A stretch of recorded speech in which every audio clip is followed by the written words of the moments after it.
We're in trances, going off to different places, different planets. Watch your aura pass me by, losing balance. What if we run out of time and second chances? Empty-handed. You like the fast life, you like to drive, get down and dirty, act like the bad guy. You want some love, you like when you feel caught in a midnight. You got the best of me, you got me losing sleep. I've been hopeful, baby, I was hoping maybe that you'd cross my path. I've been sinking lately, and it's hard to move. Think I'm stuck on you. We're in trances, going off to different places, different planets. Watch your aura pass me by, losing balance. What if we run out of time and second chances? Empty-handed. I wonder, would you love me better if I go? I'm not home. I wonder, can we trust the stars above to let us know how to go?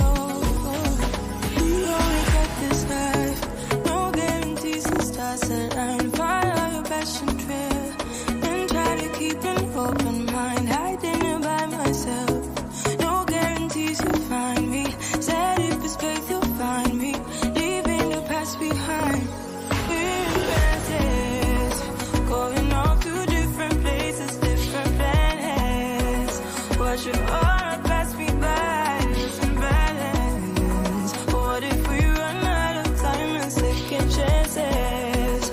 Empty-handed. I wanna know, would you love me better if I go?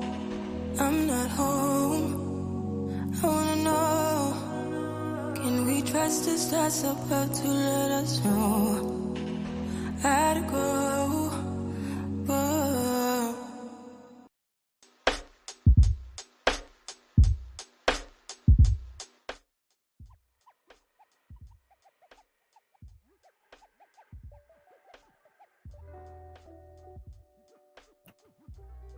Peace, peace, peace. Peace to everyone that's coming on. Peace to everyone in the chat. I want to say welcome to you all. It's been a minute since we have definitely been together for a Quran class. I say I appreciate each and every one of you all who have been participating in the other classes that we have going on Friday Holy Night Meeting and Sunday School.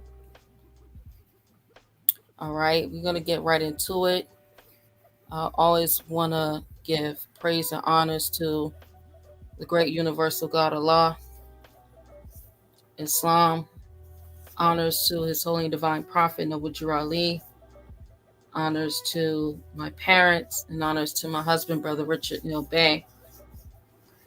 Man, Moors, we got a lot to get into. A lot has happened. I want to say honors to my temple and home office who allowed me, who actually told me to go on vacation. And so the month of December, for those who don't know, is my birth month. I made it around once again. I am now in my I'm in the 40 club now, y'all. It's exciting to now be in the 40 club, right? Again, thank you to those who allowed me to take the break, which was much needed. Even though it was forced, but it was much needed. I implore each and every one of you all, definitely. I want you all to take those breaks, take that time out when you need to, because the work is going to be here. When you get back, the work is still going to be here. It's not going to stop because you've taken a break. The work is going to continue to go on, and the work is going to be here when you get here. So always take that time out for self, to help develop self. During that time, I've done a lot of reflection.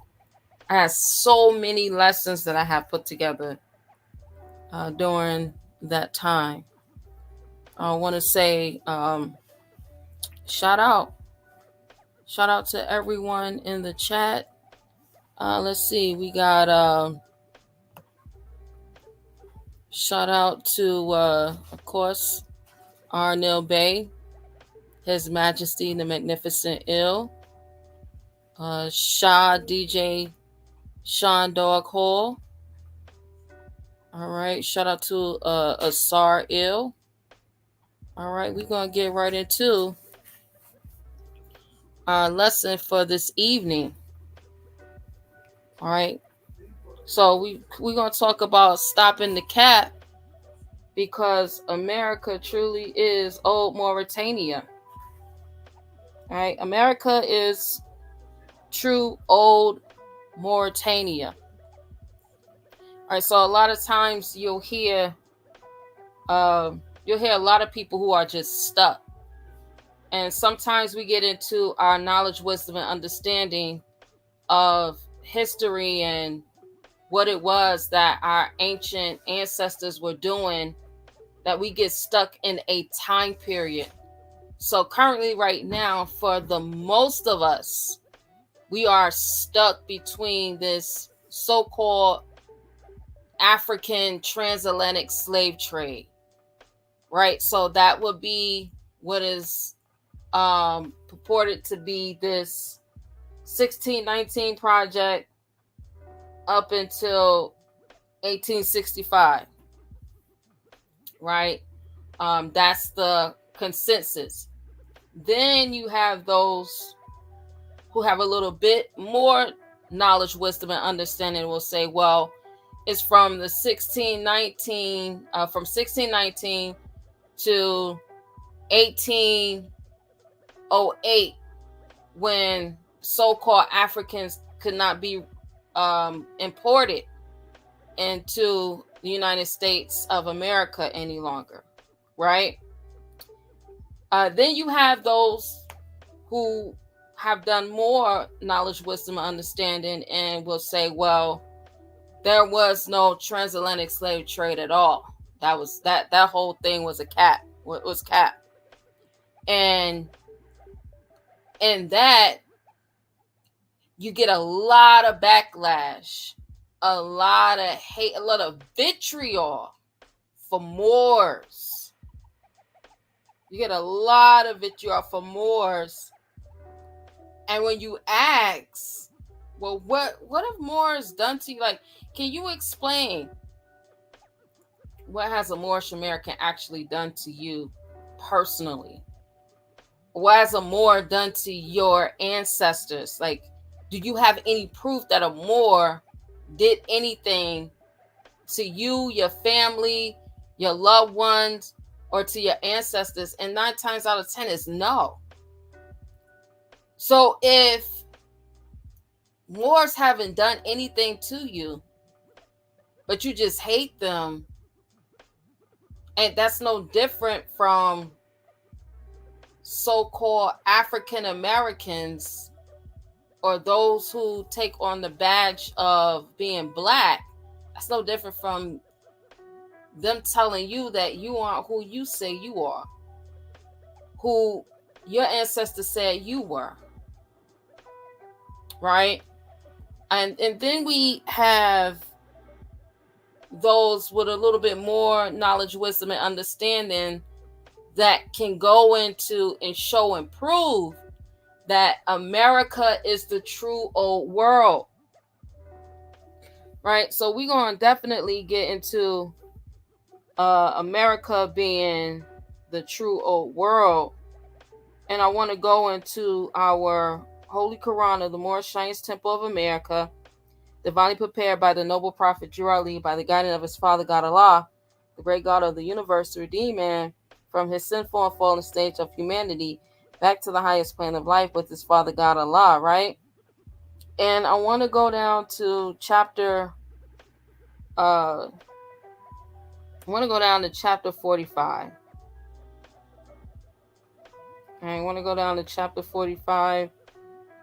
Later on, in the next couple of weeks, I'm going to be doing a series on master and servant. All right, we'll be doing a series on master and servant. We're going to be getting more into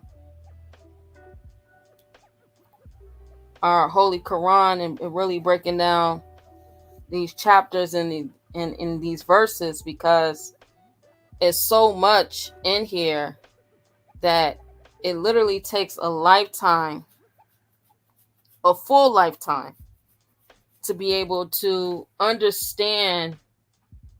And I know a lot of people will be like, well, I don't understand, I overstand. That's cool with you, but I'm just going to keep it to the understand for me. And that's just for me. So for me, a lot of us, we just don't understand. And so we need to be able to not just, when we're teaching and we're giving out information, we should be able to give everyone references that you can actually go to. One of the hardest things for me was, before my teacher appeared, because when the student, they say when the student is ready, your teacher appear, right? So previously to before my teacher appeared, I was just out here like a fish out of the water. Like I didn't know where to go. I didn't understand any of it. But I knew that when I watched that video of it was a video with Moorish Society on YouTube. This was over almost 14 years now for me.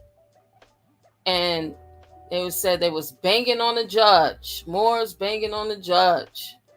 And I watched that video and I knew it was some truth to it. I just knew it. And then my teacher appeared. Once my teacher appeared, I was on my path. One thing that my teacher always taught was to always, for every one source that you find to help prove your point, you need 3 other sources that's going to disprove it, right? Because if you're going to be out here and you're going to be teaching, then you got to know what your oppositions are going to be before you get out here. And the opposition is what we've all been given to with this Ford Foundation, Carnegie Institute, Peabody Institute, public education system. And I don't care if you went to private school.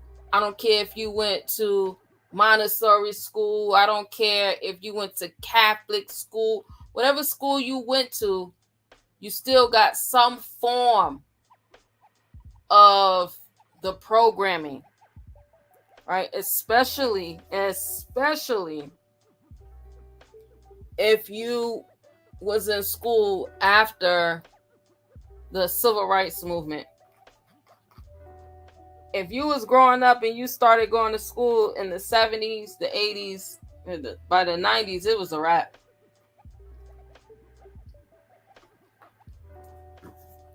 Because with the 70s, they brought us The Lie with the movie, right? Everybody is in on it. Everybody is in on capitalizing off of us and keeping us dumbed down. So they brought The Lie with the Roots movie, right? And we all remember Roots. We all can recall and remember how they played around with us, making us believe that that was actually real. They really made us believe that that was actually real. Ain't that crazy, y'all? Roots wasn't even a real thing. It wasn't even a real story. But they have us to believe that Roots was the truth. And all of us came from, we know we was all stolen. First of all, millions of us was all stolen from what is known today as Africa. And we were shipped to the United States of America to work on plantations as slaves. Ain't that crazy? What's even crazy about it is it was an Asiatic. Matter of fact, there's a whole cast of Asiatics who played those roles to implant that image in that story in our minds. So we're gonna get into right. His Majesty Magnificent Ill said, "Had me fooled." Yeah, did. Had all of us fooled. Man, we just knew we was, some descendants of African slaves. You couldn't tell us that we wasn't. Right? So I want to go really quickly to chapter 47, Egypt, the capital empire of the dominion of Africa. And I'm reading out of our Holy Quran of the Moorish Temple of America. And it says, the inhabitants of Africa are the descendants of the ancient Canaanites from the land of Canaan. All right, so we look at this, right, automatically for many of us, because of our education, which is the programming. Because of our education, first thing we think is, okay, we're Africans. Prophet Noble Drew Ali said that we're Africans, but that's not what he said. He said the inhabitants of Africa. But we know that what's an inhabitant, right? Isn't an inhabitant a dweller, right? Isn't an inhabitant, so like for just for an example, I'm from California, and I go to Chicago. I go to Illinois for 6 months. Does that make me an Illinoisan? No. I'm still a Californian, but now I'm in Illinois for 6 months. That doesn't make, I'm not from there. Not only that, but say if my ancestors, so say if my mother's, say I can go all the way back to my family always being in California, right?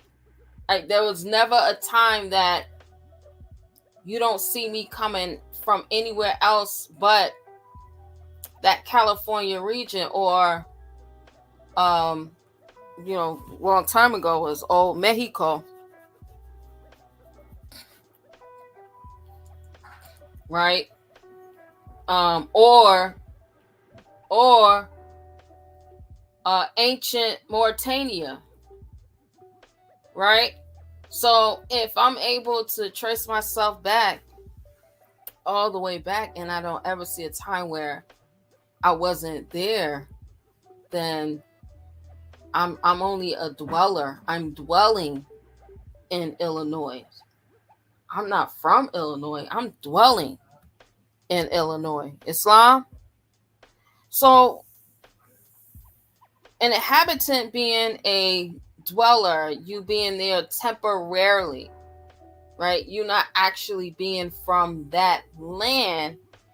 When we see the inhabitants of Africa are the descendants of the ancient Canaanites from the land of Canaan, it's not saying that the inhabitants of Africa are from Africa.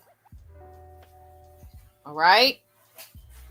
It says, Old Man Cush and his family are the first inhabitants of Africa. Again, here we go again.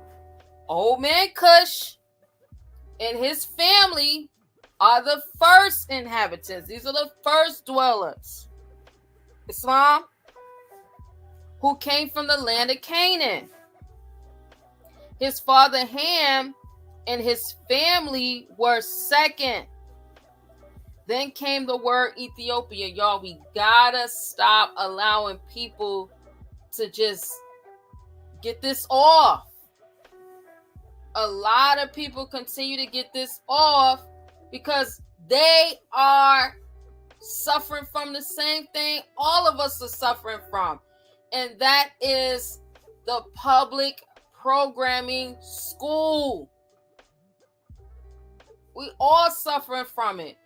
We just don't know what inhabitant means. Islam.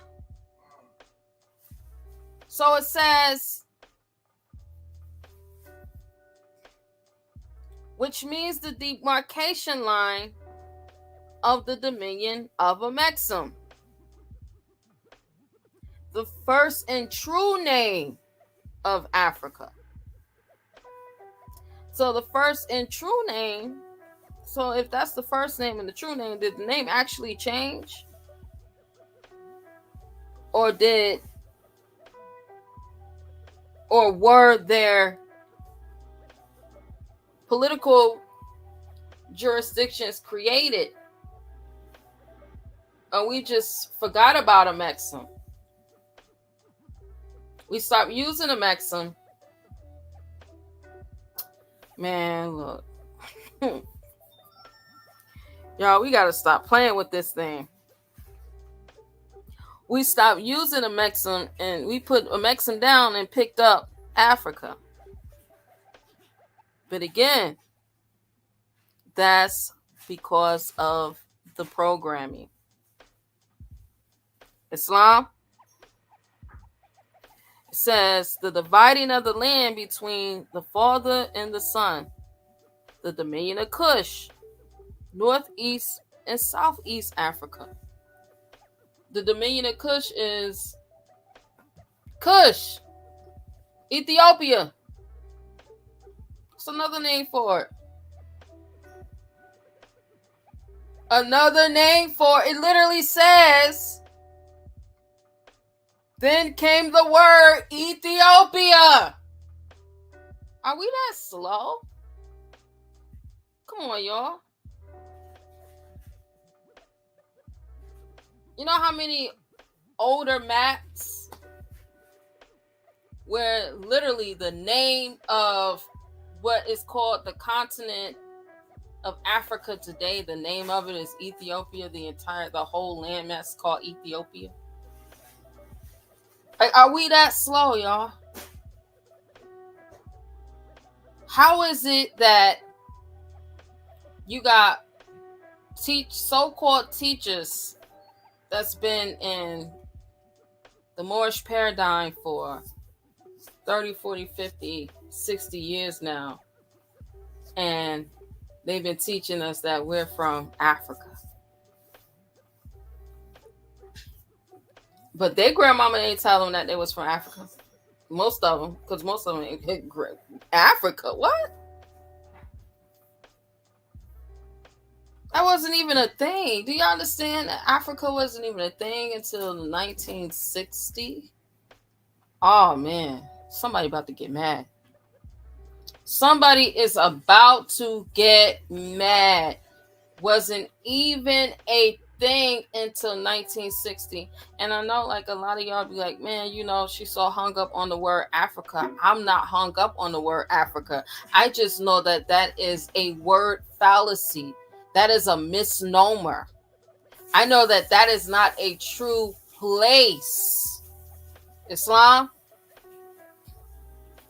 I know that's something that they put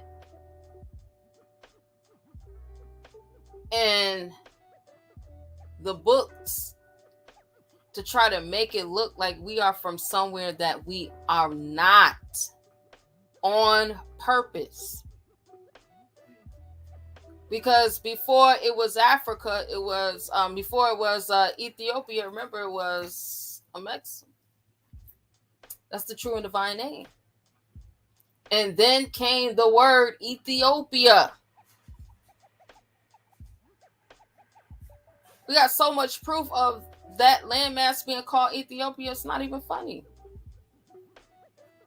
So we just dropped Ethiopia too and picked up Africa. Islam, it says that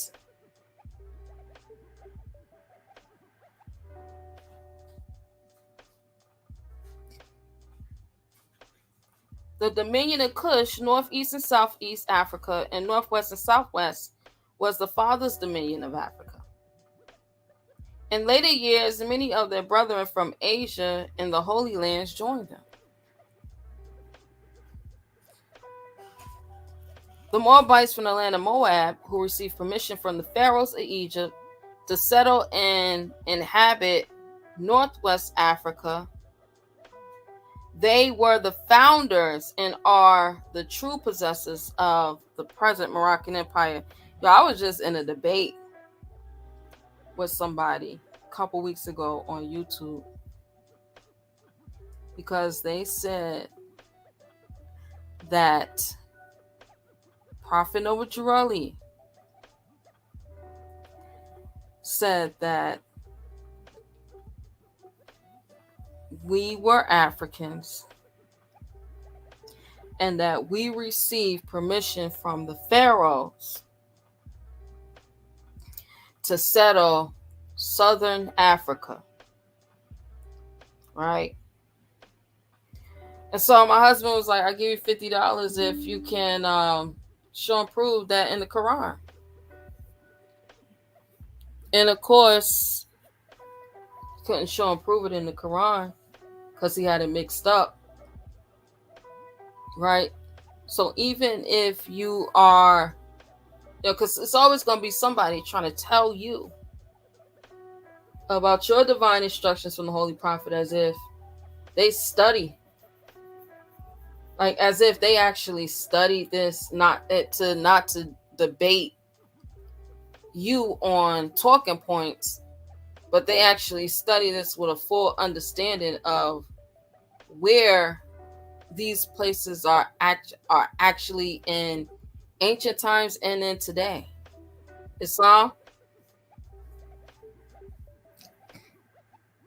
because they don't understand the word inhabit either.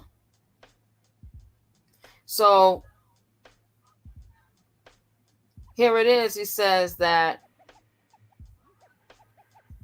the pharaohs of Egypt, from the pharaohs of Egypt to settle and inhabit Northwest Africa.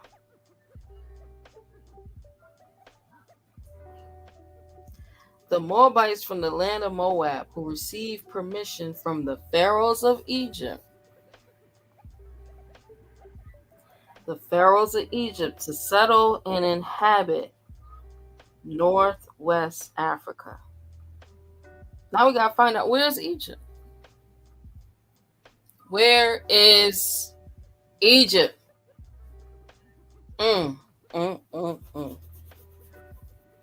If you believe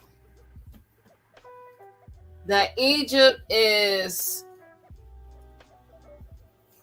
in what they consider today as Northern Africa, where you have the settlements,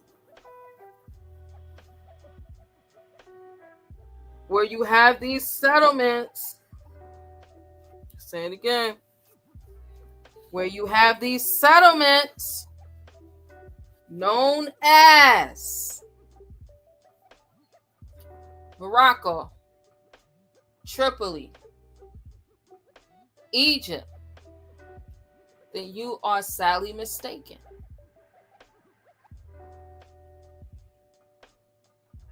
Because Egypt is right here.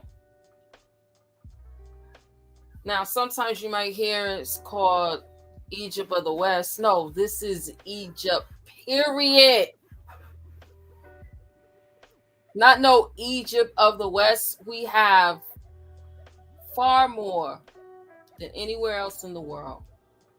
Pyramids, the oldest water has been dated here. There's over 2,500 rivers. Over 2,500 rivers. Islam, we have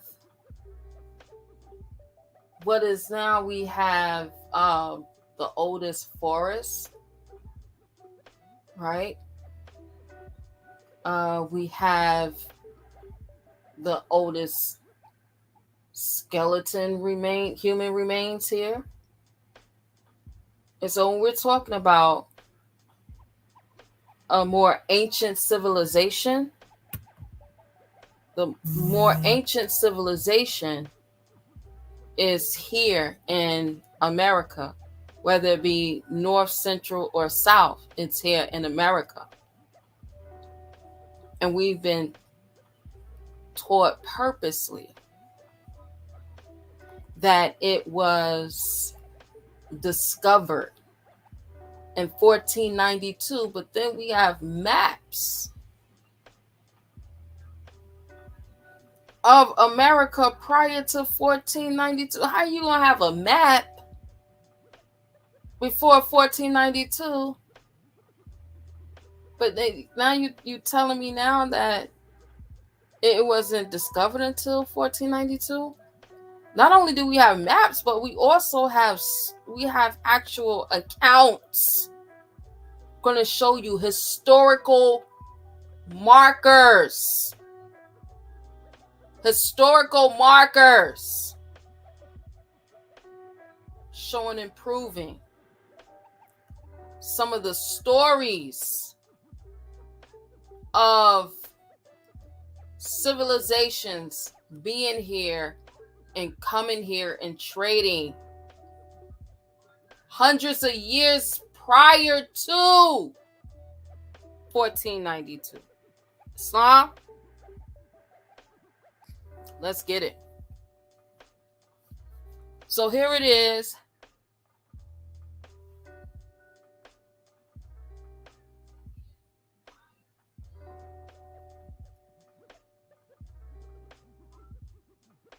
Here it is. We have these inhabitants who are settling in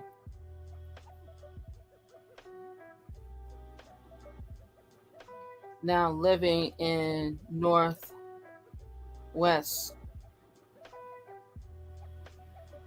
Africa. Islam.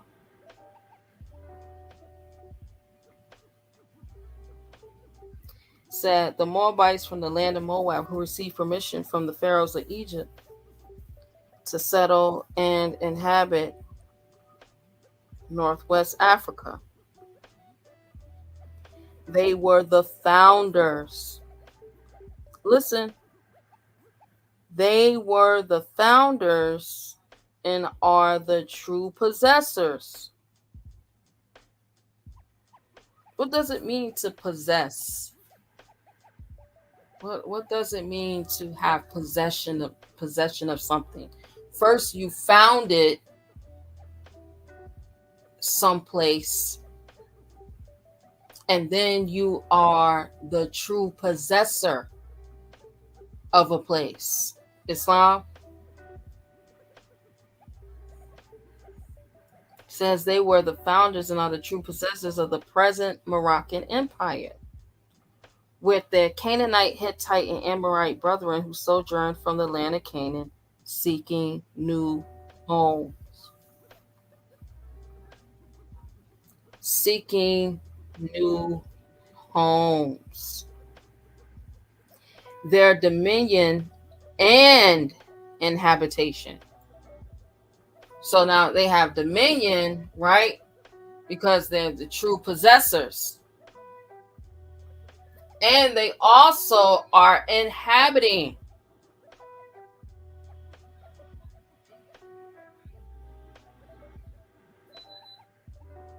Says their dominion and inhabitation extended from northeast, right? Because northeast is where they inhabited. Northeast is where they inhabited. Northwest, Islam, is the possession. What is yours, right? What you actually have. Nobody can take it away from you because it's actually yours. Right? It's like you having what they call the allodial title, right? You having the original patent, or you have the letters patent to possess the actual land known as Northwest. Islam says they were the founders and are the true possessors of the Moroccan Empire, with who else are the founders and the true possessors? You have the Canaanite, the Hittite, and the Amorite brethren who sojourned from the land of Canaan, seeking new homes. Why are they seeking new homes? What's going on? Why are they seeking new homes? Because remember, you had the Great Deluge that happened. What is the Great Deluge? Well, in some historical accounts, it's called the Great Flood. Right? The story about, Noah in the Bible, and they say that Noah and his three sons and Noah's wife and his daughter-in-laws and all of them, they were in this vessel, right, that Noah built. They were in this ship, this boat, this ark.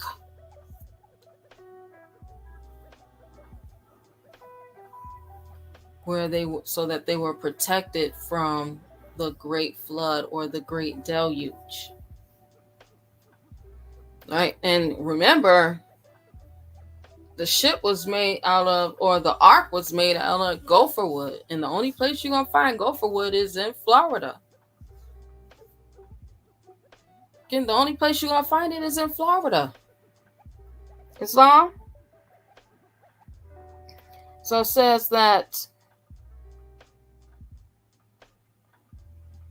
their dominion and inhabitation extended from northeast and southwest Africa across the Great Atlantis, even into the present North, South, and Central America, and also Mexico and the Atlantis Islands before the Great Earthquake, which caused the Great Atlantic Ocean. This is another deluge, a great earthquake. There was more than one great deluge. You got the flood, you got a great earthquake, you got this going on, you got that going on, right? They said that there's so many different ice ages that happen. These are extreme catastrophes that happen in historical references, sometimes hundreds of thousands and millions of years ago, according to the dating of different rock sediments. Islam? So,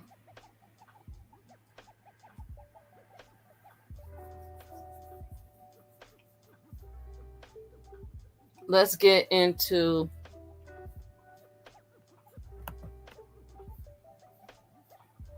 this ancient place called Mauretania. Right? Because we've been told, or we know, that at one point in time, right, this was also called Mauretania. This is where the Mauretanian peoples or races lived and possessed Islam. Or at least that is the word of Mr. Stevenson, who was the representative.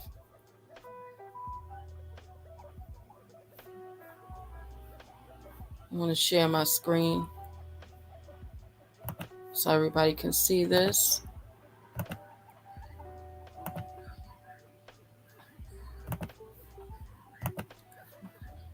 All right. And we're very familiar with this, right? This is the stupendous deserts between the Noches and the Bravo, the Rio Grande or Del Norte rivers are the natural boundaries between the Anglo-Saxon and the Mauretanian races. There ends the Valley of the West.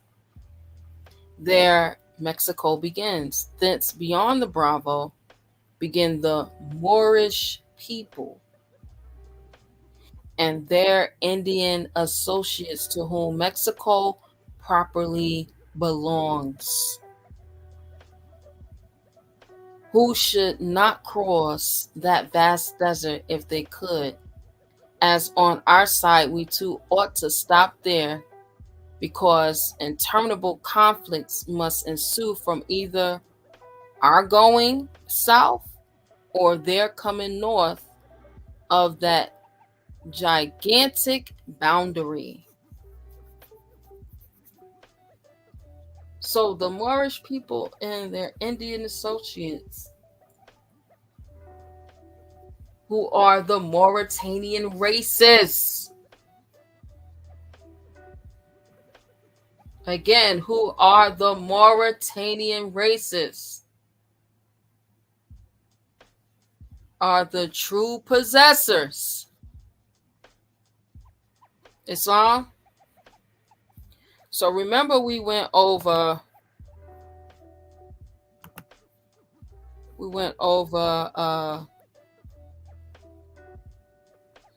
Nova Caesarea, right, a while back, which is the ancient name for New Jersey. So why would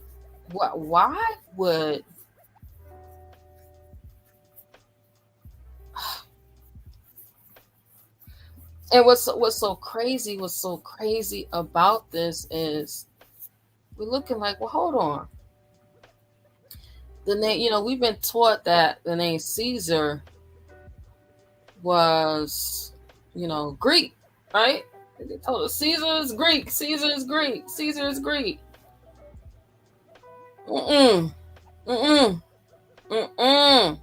No. Caesar is not Greek.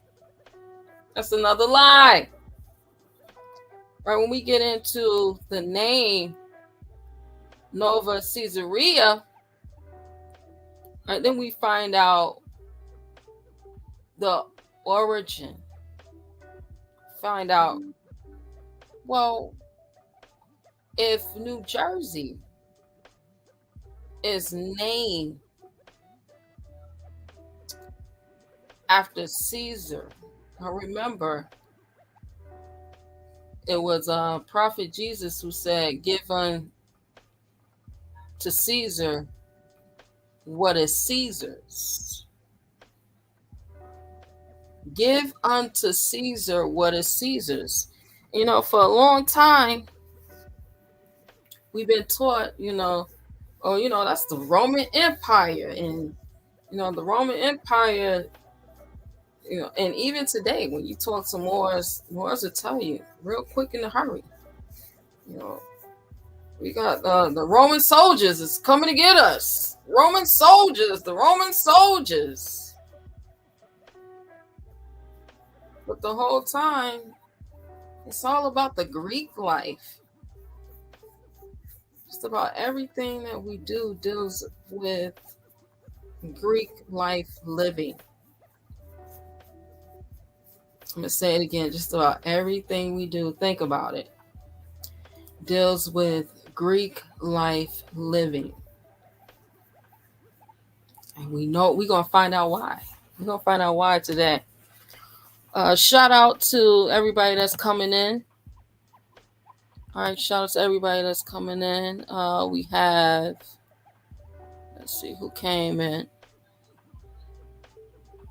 We have Brother Lee Muhammad Bey said, Moors, or the founders of civilization, first people on the planet Earth, the Great Pyramid builders. Moorish science is the world's first ancient philosophies. The Moorish Empire is the first world order. The Moors, Mormon, Aborigines, Aboriginals, Kibalon inhabitants, Africa inhabitants, Africans, niggers, copper, skin, shade, natives, branded, label, black, so-called Negroes, knowledge, thyself, Islamism, love, true peace, freedom, and justice, I self-law, master, I self-law, Adapt.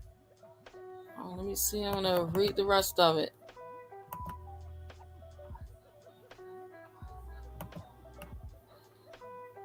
All right, yeah, that's all it was allowing me to read. But Islam, brother, indeed. So brother Thyself said Islam, His Majesty the Magnificent Ill. So ownership, heir, master, inheritor. That's right. Thyself said Shem, Ham, Japhet. Islam, rare and endangered affair in the U family found in southeastern United States at the state border region of northern Florida and southwest Georgia. Islam. Brother Chazelle said Latin, comma. Yeah, it's a form of Latin. But before it was Latin, you got more of the ancient. You got more of the ancient script or scripts. That's right. Greek fraternities, Greek sororities. Pretty much everything that our society is built on is the Greek life. All right. And it's right. Man, they've been throwing it in our face for so long. We just haven't caught on to it. All right. So it says, here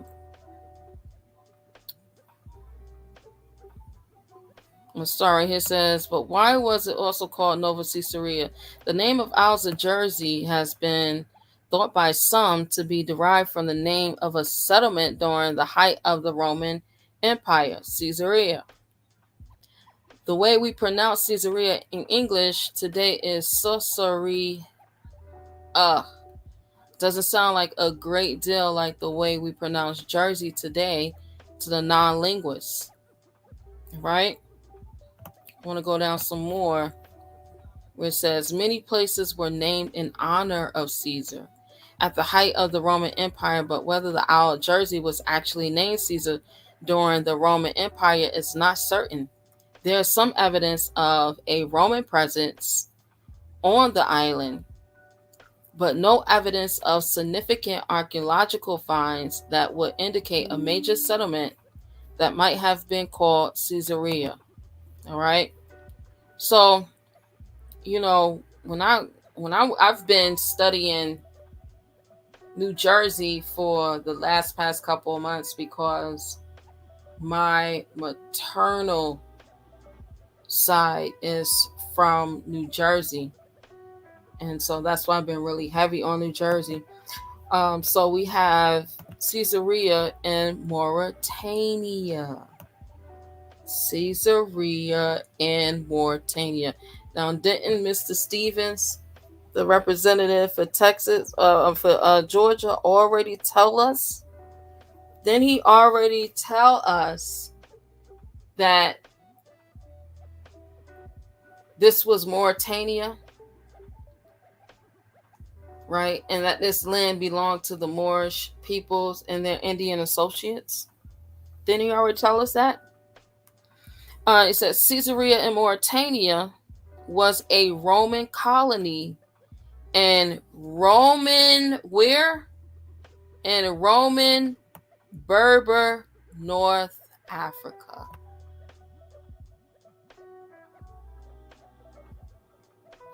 In Berber, North Africa. It was the capital of Mauretania, Caesarinus, and is now called Krystal in modern Algeria.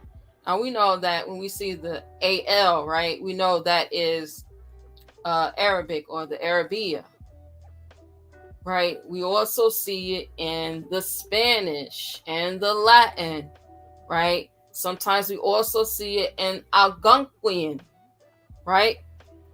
We see it in so many scripts. Sometimes we even see it in some of the Frankish, the old Frankish scripts as well. But we see the owl a lot. And we see the owl, we already know. That's Islam right there. That's Islamic. That owl, that AL, that is Islamic right there, right? So we have alcohol, we have algebra, right? We have Alabama.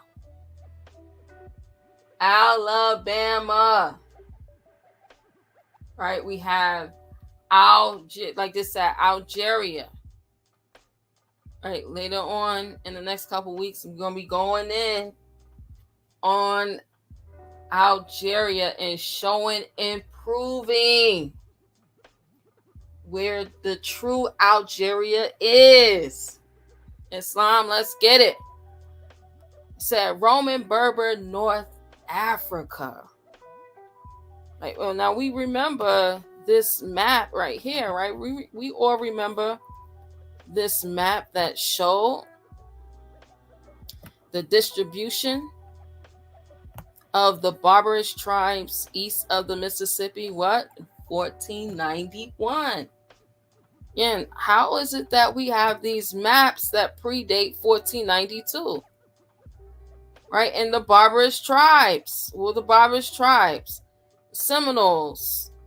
Right? The Creeks, the Choctaws, Chickasaw, Yamasee, Catawbas, right? The Iroquois, that's a confederacy, right? The Creeks is a confederacy as well. Seminoles is a confederacy, right? We have the Ottawas, right? The Powhatans and so on and so forth. There's many, many different quote-unquote barbarous tribes. The barbarous tribes. Say it again. There's many barbarous tribes who are the Berbers. The barbarous tribes who are the Berbers. Islam? All right. So what did some of these what some of these barbarous tribes look like?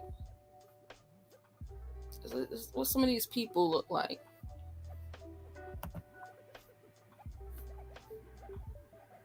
All right, this is the Virginia Museum of History.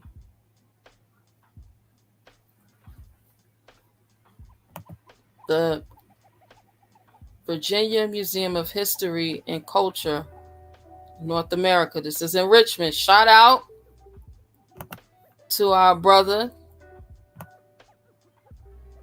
His Majesty the Magnificent Ill. Shout out to Virginia. All right, this is in Richmond. All right, it says the story of Virginia. So let's get into the story of Virginia so we can see what these Berbers actually look like. Uh-oh, found one. Found them. Can y'all see him? Put some sevens in the chat if y'all can see him. Y'all put some sevens in the chat if you can see him.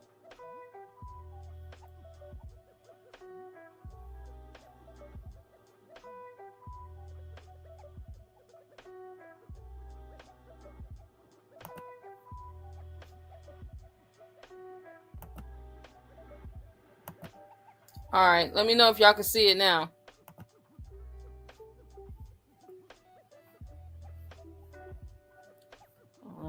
Let me see.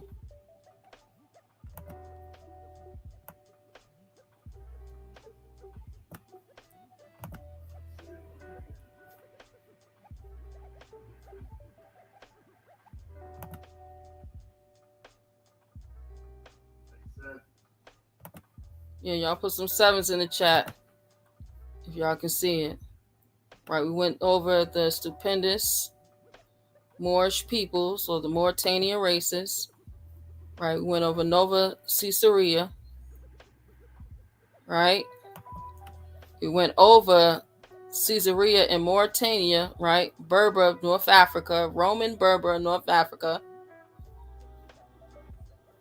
Y'all remember that this is in Algeria. Remember, it's in Algeria. Remember, this is in Algeria. We're going to be going over that in the next couple weeks. Right? Remember the map. Right? The distribution of the barbarous tribe east of the Mississippi in 1491. Islam. And one of the names of these tribes is the Powhatans. The Powhatans. The Powhatans, right? And we come over here. We're going to come over here to the Virginia Museum of History and Culture. Right? And it's going to tell the story of Virginia, because we need to know what the people of these barbarous tribes was looking, what these Berbers was looking like in Virginia. Islam. Here we go.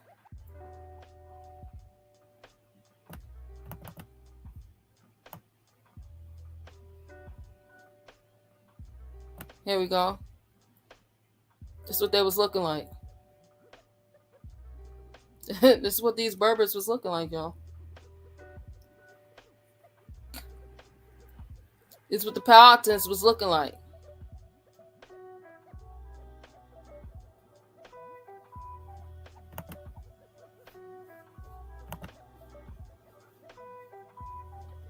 Islam.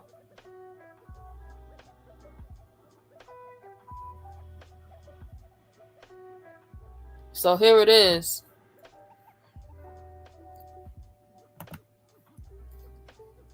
You'll have people throw this up, this image up. Chief Powhatan, and will say, well, you know, he was an American Indian. He was an American Indian. But will deny, at the same time, will deny this map. Because the map says that these are the barbarous tribes east of the Mississippi in 1491. And the map has the tribes, the Powhatans. And we know the Powhatans, that was Virginia. Come on now. We all know that was it. If it wasn't nothing else, we know it was Virginia. Islam. And this is what he looked like. This is what he looked like.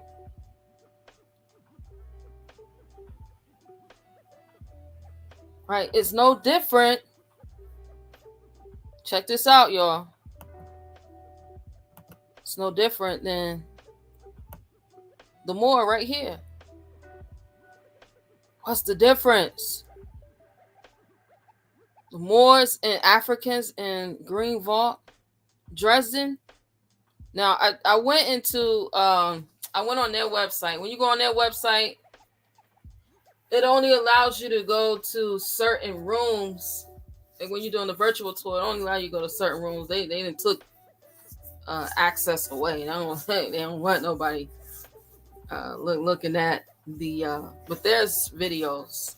There's videos on YouTube. I'm not going to share those, but there are videos on YouTube that goes in and it shows when it was on the floor and then you was allowed to, where people was going to visit, and they showed the Moor. Islam. So this Moor, right, says Moor with emerald level.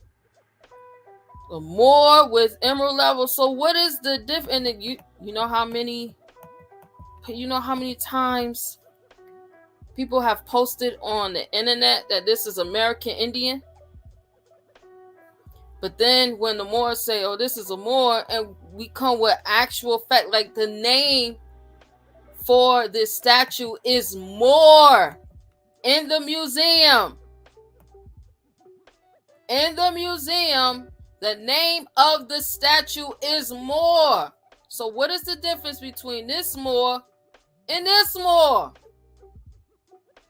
Make it make sense. Because the math ain't mathing. That's right. His Majesty El said Powhatan Confederacy. The Emperor Chief Powhatan. Islam. That's right, Brother Thyself. Facts. No Bay. Islam, Grand Governors. What is the difference? There is the only, you know what the difference is? The difference is the hate and the vitriol that so many Asiatics got against the Moors. Because, you know, Moors, let me go back to this. This is an example. This is a real life example right here. The brother Lee Muhammad Bey said, Moors are the founder. Look, because this is what Moors will do. Moors are the founders of civilization, first people on the planet Earth, the great pyramid builders. Moorish science is the world's most ancient philosophies. The Moorish Empire is the first world order. So on and so on and so on and so on. You know how many people literally hate that with a passion? Oh man, y'all say the Moors did everything, created everything, was the first at this, was the first at that, and we are. According to our ancestors, we did it first. Don't get mad, get glad that your ancestor was the Moors. Should be excited. Because our name was changed from Moors to Indians. It was changed. It was changed. But the world know, and the governmental, you know, the corporate governmental bodies know that we Moors. They know that the Moors are the American Indians. They already know that. They know that the Moors are the true Americans. They know that. They know that the Moors are the free inhabitants of the United States or of the U.S. Right? Free meaning that we're not supposed to be what? Taxed or enumerated. Islam?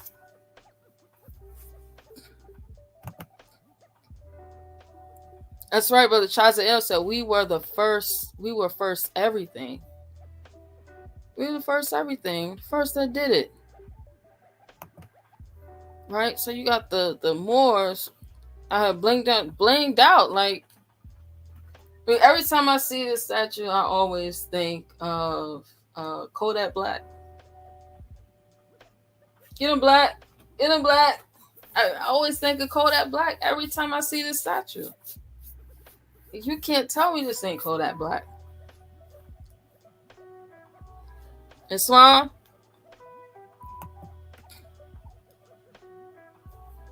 So let's get into the American Indian contributions of the world. With over 15,000, let's see, what is it? With over 15,000, because I don't want to mess it up, 15,000 years of contributions and innovations. I believe so. That's the name. Let's see. The title of the book.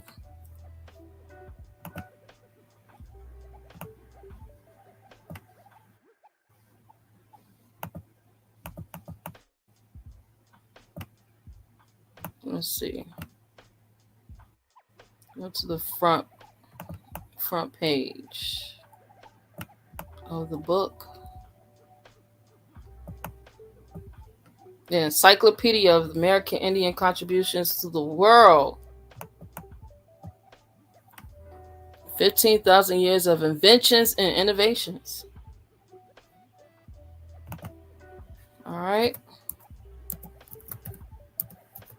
So we're going to get into the emerald. Right? We're going to get into the emeralds. All right. It says the Olmec also made axe heads or celts, or celts, with amazing precision and quality. Right? Made axe heads or celts. Then we just see Powhatan with a celt on. Ain't that a celt? Oh, y'all don't know what y'all looking at. Let's see. Oh, y'all didn't know that was a Celt. Okay, so now you learned today that this is a Celt. All right? Had a Celt around them.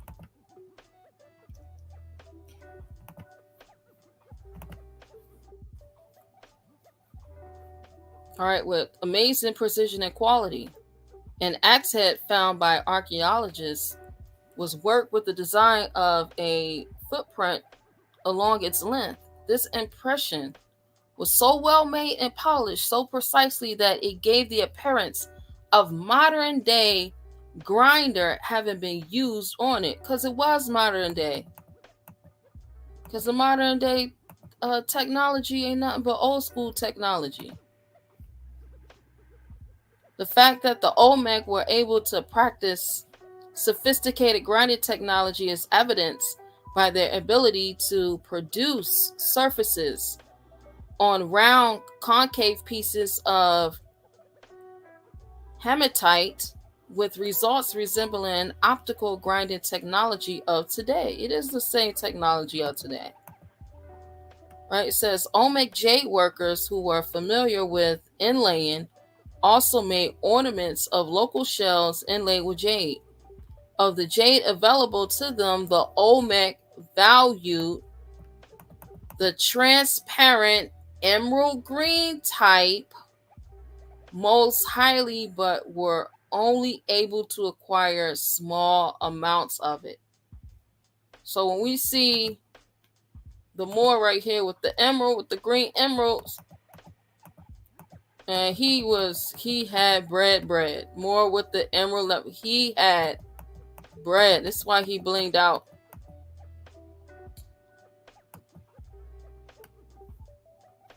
All right, he had bread.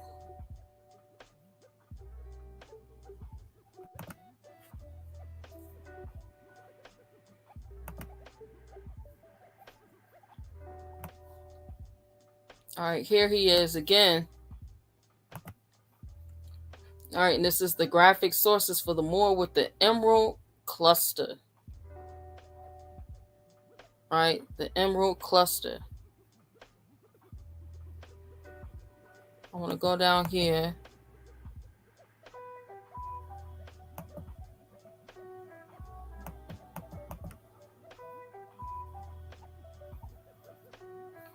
It says the Moor is represented as a muscular youth, and the swaggering stripe he is carved from pearwood and lacquered a deep brown.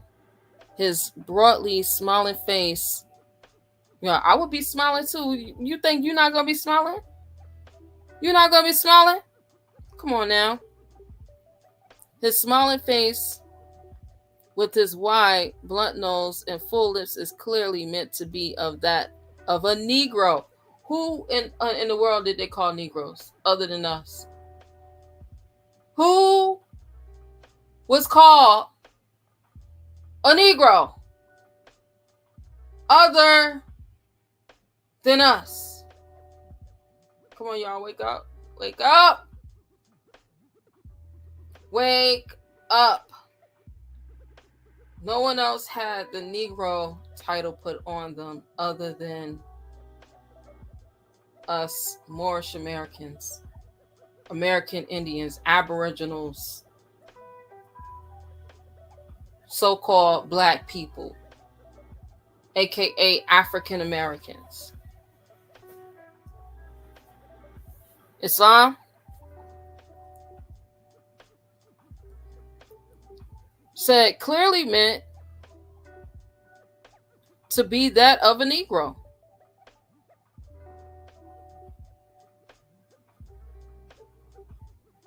Said, but his curly hair is, when seen from the front, almost entirely hidden by a jeweled gold feather crown. A gold feather crown, almost entirely hidden by a jeweled gold feather crown of a type generally associated with romantic. Here come the Romans. Didn't it just say that Caesarea Mauretania was a Roman, Bourbon, North African.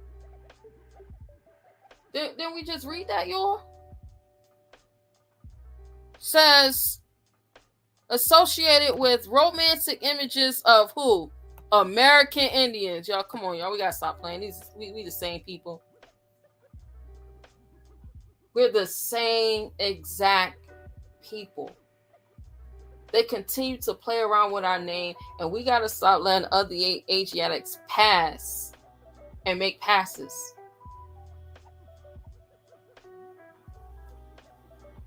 As if all these sources ain't never been seen before. Like, don't act brand new. You've seen this source before. You know what it say. You know what it is. Now you won't have to disprove it.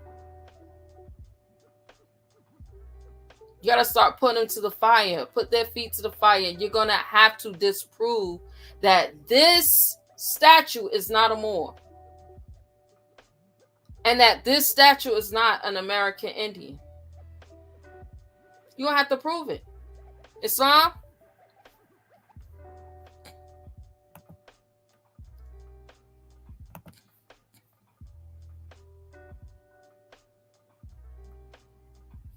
It says the Moors, here we go. The Moors' dark brown skin is covered on arms, legs, and body with intricate tattoos, meticulously produced by thousands of tiny dots of blue-black lacquer paint. In splendid contrast to his dark background stands forth the lavish assortment of gem-studded jewelry, necklace, pectoral, armlets, knee bands, cuffs, and greaves, and a belt heavily loaded with pendants to form a French skirt. What's the French skirt? Ain't the French skirt a kilt? Ain't a kilt? The French skirt, ain't that a kilt? We just seen Powhatan with one. Come on, y'all. Says the Moor carries a tray of tortoise shells. Where, y'all? Oh, of tortoise shells.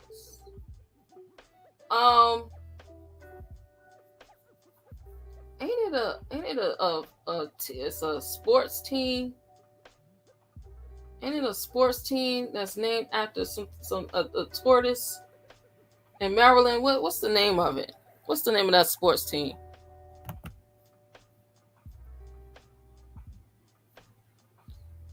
Yes, Brother Barnesville. Yup. Cut like Celtic. Yup. All day. All day. What's the name of that? I can't think of the name right now, but there is a team in Maryland named after a tortoise.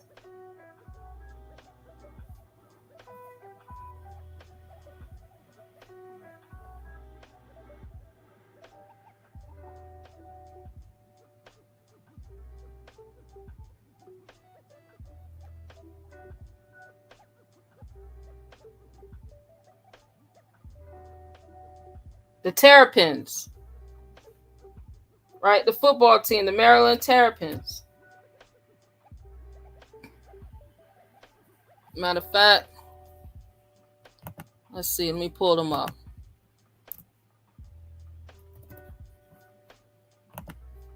Let's see.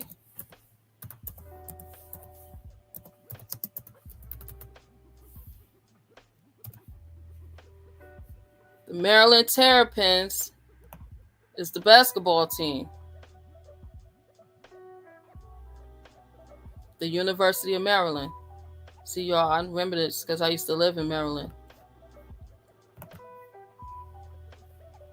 Right, the Maryland Terrapins football team represents the University of Maryland College Park in the sport of American football. The Terrapins compete in the NCAA division Since 1950, the Terrapins have played their home games at SECU Stadium. Now, what is a terrapin? What is a terrapin? Anybody know what a terrapin is?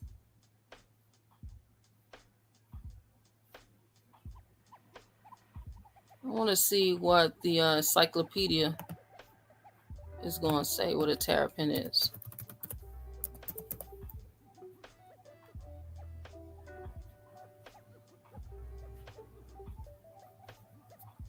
Ooh!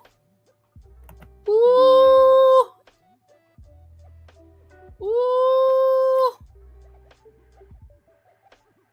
Ooh! Y'all better come get this work. It says, long before Christopher Columbus arrived on the island of Hispaniola, which is now Haiti and the Dominican Republic, the Arawak who lived there had created large ponds in which they cultivated stocks of fish and turtles. The underwater corals that they constructed out of reeds held up to 1,000 large sea turtles or terrapin. Large sea turtles or terrapin.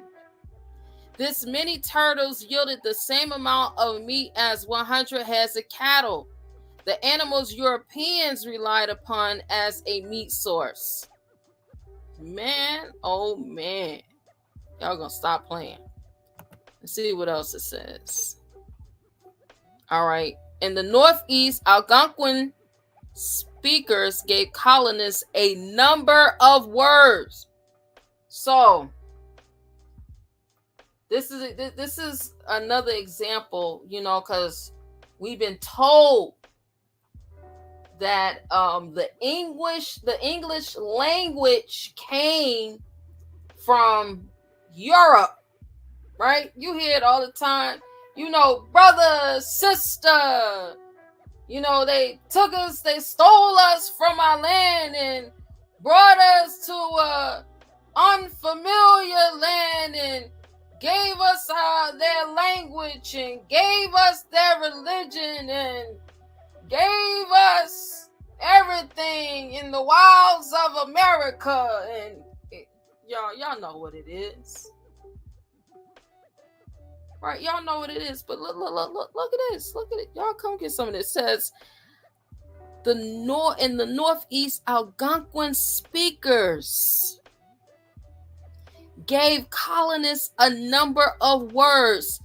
Terrapin is an Algonquin word meaning little turtle, a source of food for indigenous people of the eastern woodlands. The European colonists added the freshwater turtles to their vocabulary by 1672, as well as their diet, transforming the turds into soup and stew as the American Indians did. Now, they said that the Moors said that the prophet liked turtle soup. Ain't that what didn't they say that in the oral statement? Y'all know, I don't really do the oral statements, but they said that the Moors, they said that the prophet was eating turtle soup. Islam?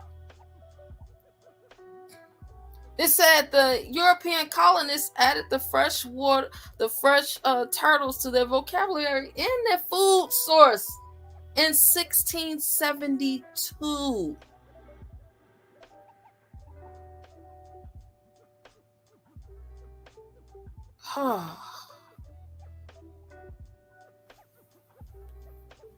Again, y'all,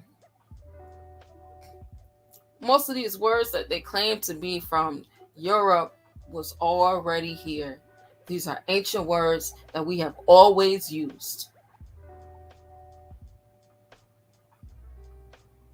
Islam? All right.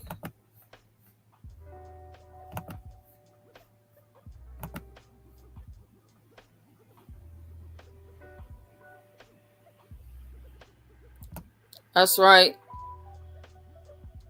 His Majesty the Magnificent L. Maryland terrapins, a turtle found on the East Coast. Terrapin is Algonquin. Islam, Brother Chazael.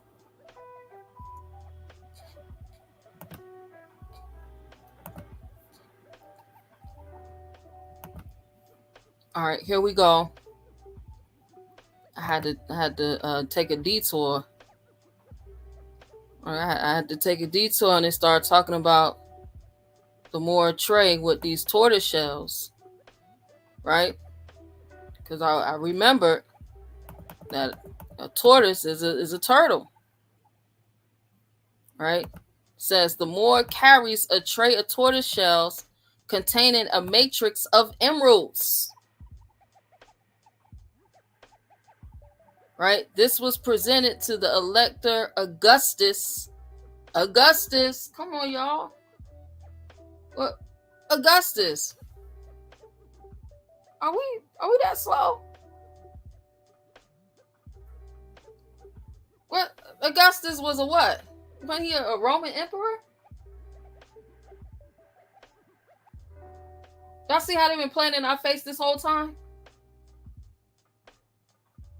So it was presented to Augustus, right? In 1553? 1553. But they want to act like we don't know who we are, and they want to act like they don't know who we are. Cap. All right, I want to go down to this other page down here, right?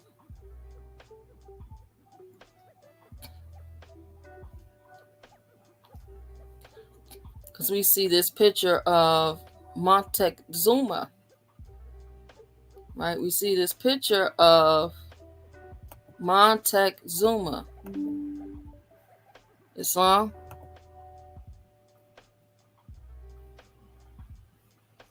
You see the picture of Montezuma. So what are they saying about Montezuma? Let's see. Says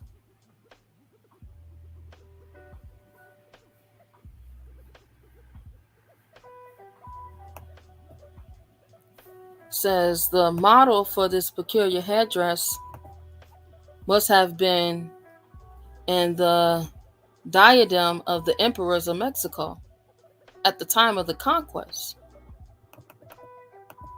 Right? So they're saying that, hold on, the same crystalled out, emerald out, blinged out, diamond out,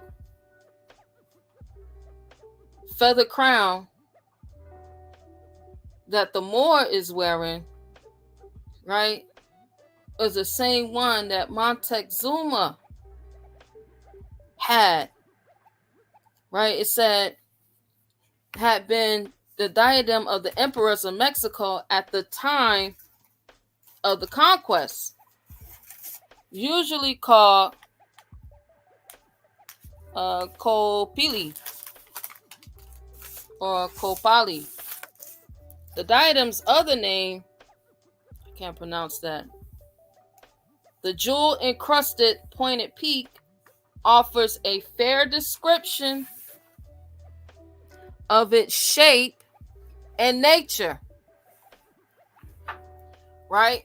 It was a part of the name glyph of Montezuma. It's a part of the name glyph of Montezuma. Where is it found? Where is it found? It is to be found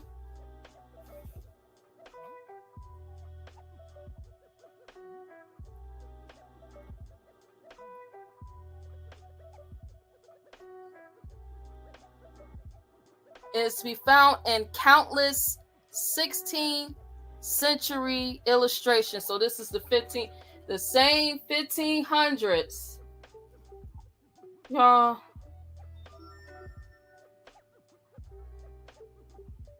Y'all gonna keep letting them play around with you like this in your face? You're gonna continue to let them play around with you right in your face, not behind your back, but in your face. So around the same time that you have the Moor,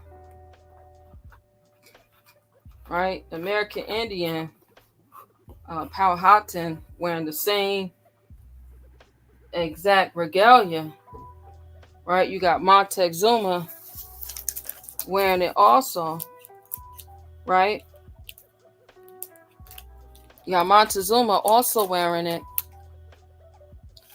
all right, and it's identifying that he's what? A monarch. Didn't I tell you the Moor was he was a real high level person? Didn't I tell you that? See, they don't want to tell us who we really are. Like straight out come and tell us who we really are. Instead, they leave a lot of maybes, should have been, could have been, hopefuls, may-haves, for us to have to exercise our own five, right? Because if we exercise our own five senses, then no one can take it away from us.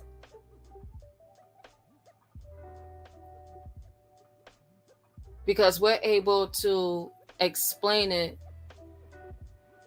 in our own wisdom, knowledge, and understanding. Islam. So the same crown that Montezuma is wearing is the same crown that you got the Moor wearing, that you got Powhatan wearing. And they playing with us right in our face, y'all. Wow.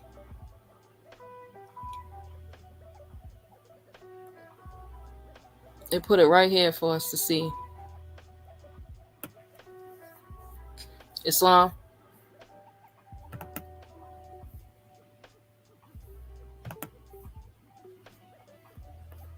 Here's a color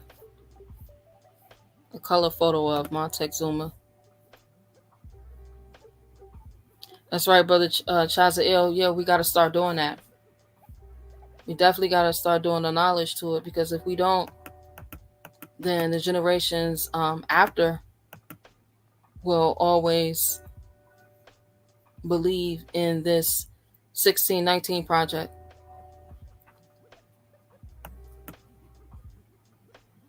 It's right, the Moors that's coming after us would believe in roots, even though Alex Haley went to court and was charged with plagiarizing the story Roots. And they still play the movie, even though it's a lie, putting it off like it was the truth. That's crazy.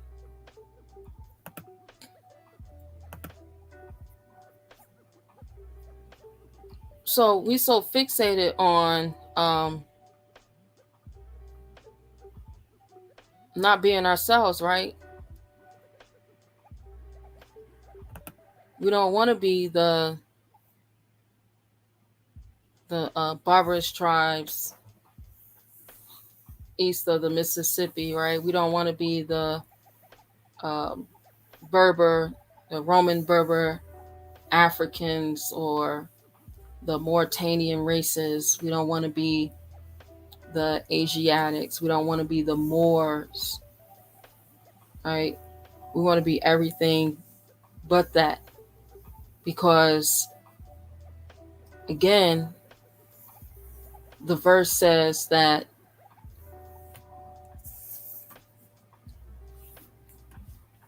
his father Ham, Cush's father Ham, right? He came to, he went to Ethiopia after old man Cush, right? They have taught us to hate Ham. Y'all know that's crazy. They taught us to really hate Ham, right? Because they want us to be, because I'm a Semite.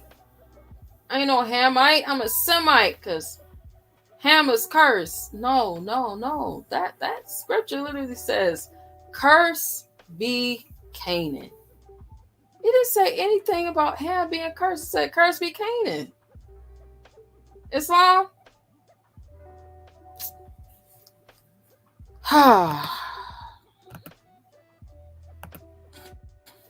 Right. This book is the Ireland Ur of the Chaldeans.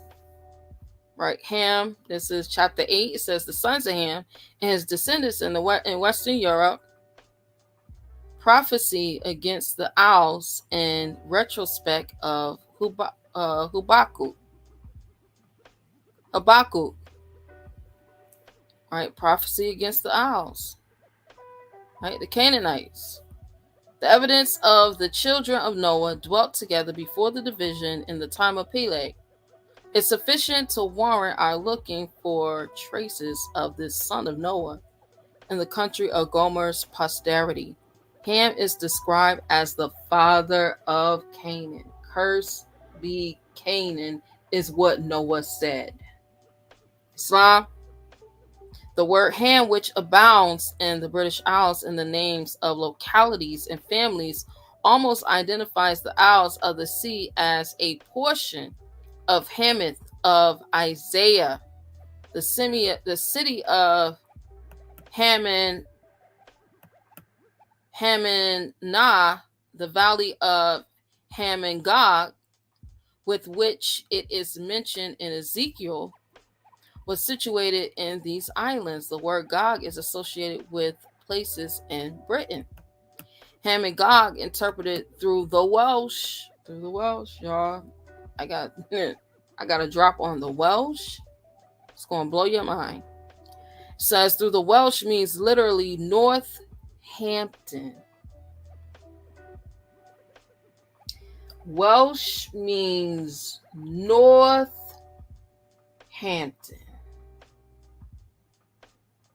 We all know where Hampton is, right? Don't we know where Hampton is located? Northampton. Says Gog means north, and Ham bears its own signification according to some of the old maps, an example of which is appended to Dr. Skeen's edition of the 4 ancient books of Wales. The 4 ancient books of Wales. Peredan Goglet means the northern division of Britain. The north of England, including the lowlands of Scotland, was at one time in possession of the Welsh, which may account for this distinction being preserved. Northmen are called Giri Gogled, or the men of the north, so the Norwegian Norsemen and Norman, the latter name being given to the men of the north of France, who went there under Rollo the Dane. In some parts of England, the word Ham is yet preserved by itself, Ham. In Glamorganshire and East and West Ham near London. Again, we have North and Southampton, Hampstead. In Staffordshire, Hampton near North London, and names of people: Ham, Hampson, Hammond, Hammond, Hamich, and perhaps Hamilton. Ham was the father of Canaan. Man. So if y'all got some Hamptons, Hampsteads, some Hammonds, Hamiltons, like the president, Hamiltons. Come on, y'all better wake up. These are Hamites. These are Hamites. Check. Let's get it.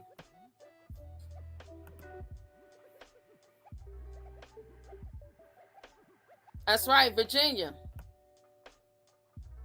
His Majesty the Magnificent of Virginia. That's right, Brother Chazael, the son of Ham. That's right, Brother Chazael, that's right. They gonna be saying Tupac was white in a minute. Yeah, they whitewash everything. They whitewash everything. It ain't nothing that they touch that ain't been whitewashed yet. Right? So we got Ham, right? And we have Ham's father's father, Abraham, right? Who was a Brahman, right? Or ancient Brahmin, right? Because Abraham was a Brahmin. And where else have we seen and learned about the Brahms, these Brahms and these Brahmin who was putting in this work? That we learned about them, then we see them, we learned about them in the Holy Quran of the Moorish Temple of America. Right? Then we learn about the ancient Brahmins, Islam, right? Then we learn about the ancient Brahms, and we even have a chapter in the Holy Quran of the Moorish Temple of America that's named after. Right? We got a verse in the in the Holy Quran of the Moorish Temple of America that's named after a book, a manuscript that was written by an ancient Brahmin. What am I talking about? What is she talking about? This is the economy of human life. Right now, we know that economy of human life, that's in the chapter of religion. Right? In the Holy Quran of the Moorish Temple of America, right? Right? In the chapter of religion, what does it tell us? What do we learn in the chapter of religion? Come on, y'all.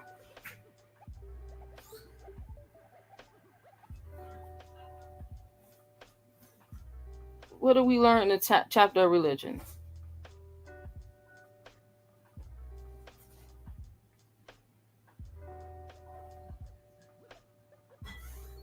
Right, in the chapter of religion, don't it tell us? And verse 30, it says that this is the true economy of human life. So this is something else that Moors got to stand on. You got to stop allowing people tell you that Prophet Noble Drew Ali received the Holy Quran of the Moorish Temple of America, or he plagiarized the Holy Quran of the Moorish Temple of America from the Aquarian Gospel and Unto Thee I Grant. Like, come on. These are contemporary books. The economy of human life is translated from an Indian manuscript written by an ancient Brahmin. This is not a contemporary source. It is ancient. translated from an ancient Brahmin.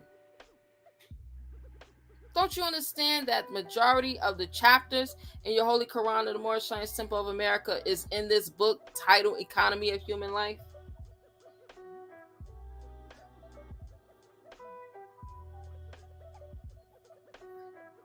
Y'all got to stop letting these people play around with you. Y'all really got to stop allowing these people to play around with you. That's right. His Majesty the Magnificent El, chapter 30. Chapter of Religion. India Superior. That's right.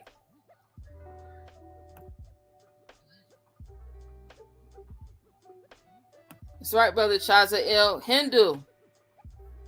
That's right. Islam. Stop allowing them to cap.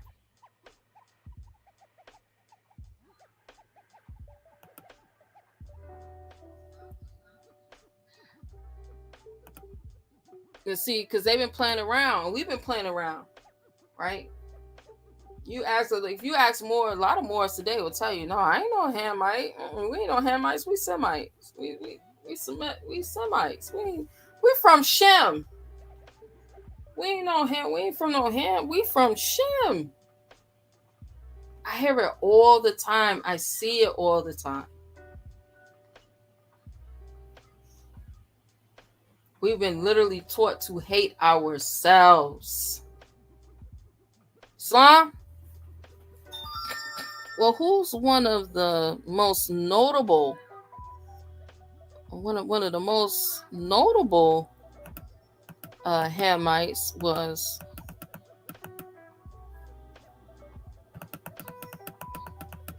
no other than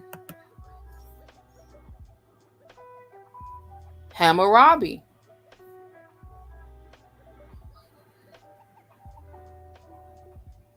Hammurabi. Islam. So let's go to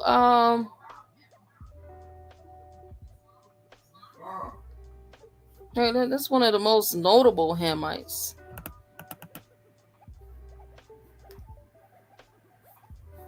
Let's go to Erdman's Dictionary by David Noel Friedman.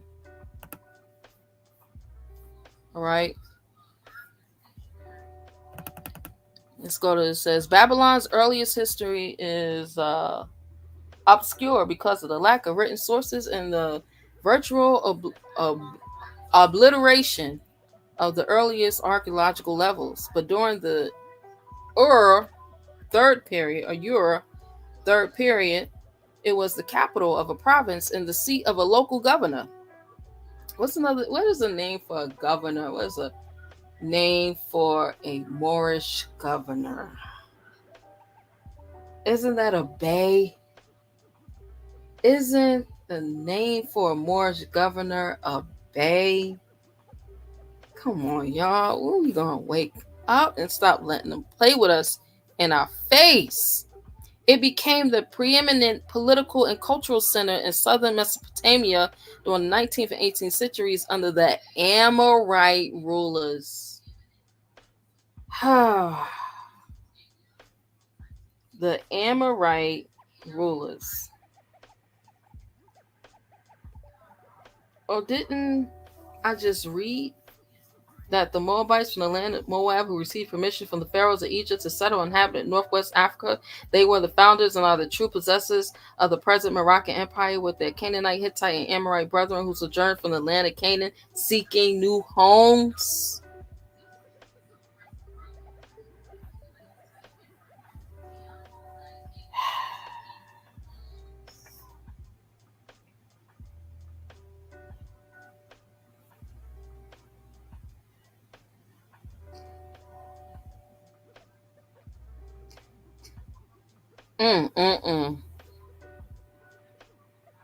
See how they play with us?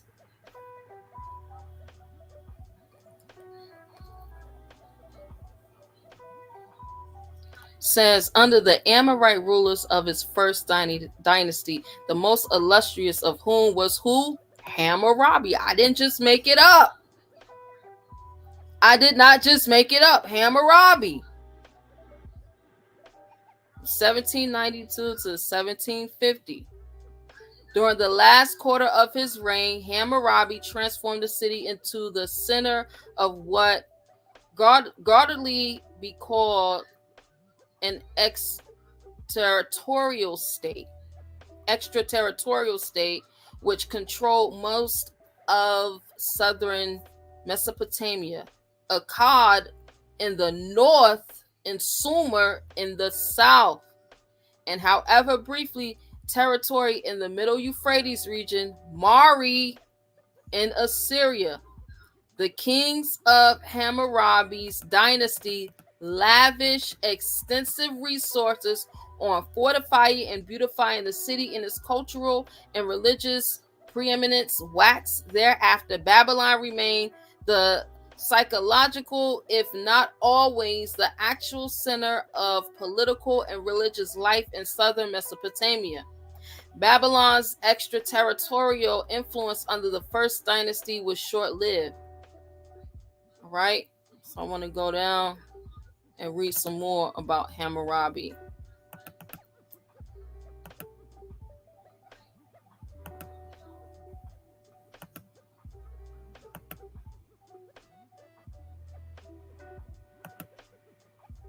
The age of Hammurabi. See, Hammurabi had a whole age. The age of Hammurabi. Although unflattering labeled by some as nomads who ate raw meat and lived in tents, the Amorites were an important Semitic group that preserved the culture. Hold on, I passed it. I think it's up here.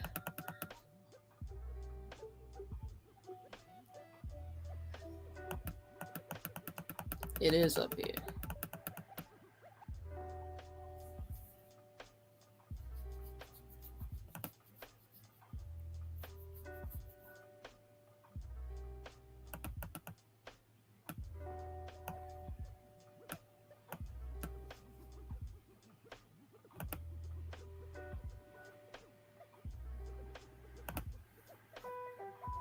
Here it is.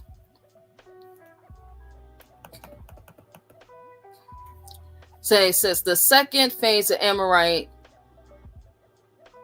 domination was the Old Babylonian period, 1800 to 1600, which witnessed the rise of the city of Babylon and its ruler, Hammurabi.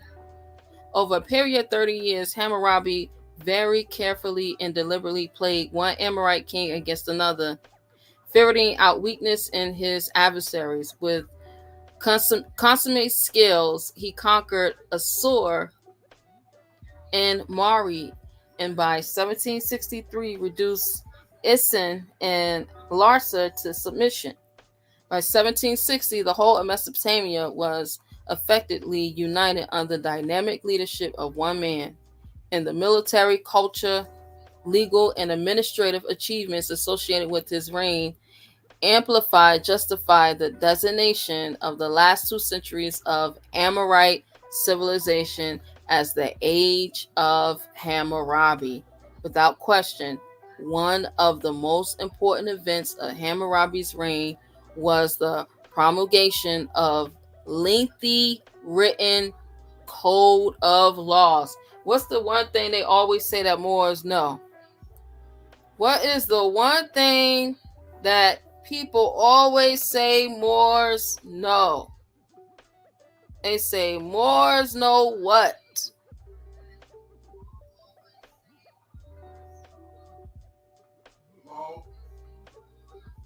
They say Moors know what?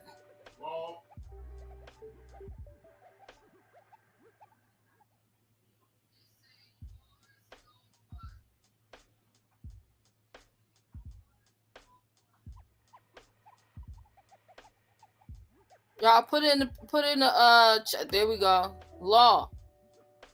Say Moors know law. Hammurabi had that law. Islam?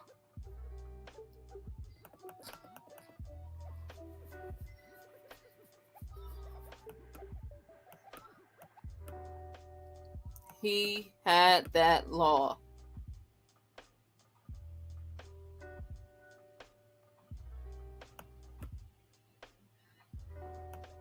He was teaching law. Said Hammurabi's reign was the promulgation of a lengthy written code of laws. Hammurabi. Hammurabi. Do y'all think it's a coincidence? Look at this. Do you think that this is a coincidence? Let's see.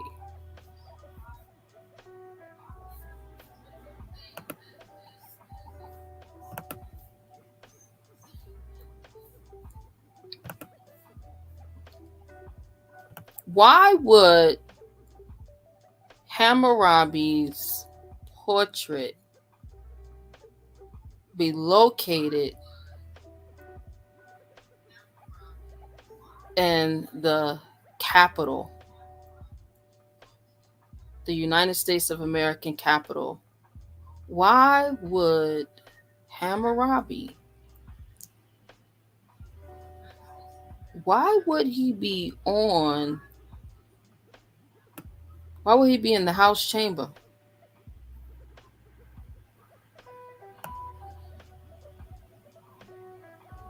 Hammurabi, king of Babylonia, author of the Code of Hammurabi, which is recognized in legal literature as one of the earliest surviving legal codes.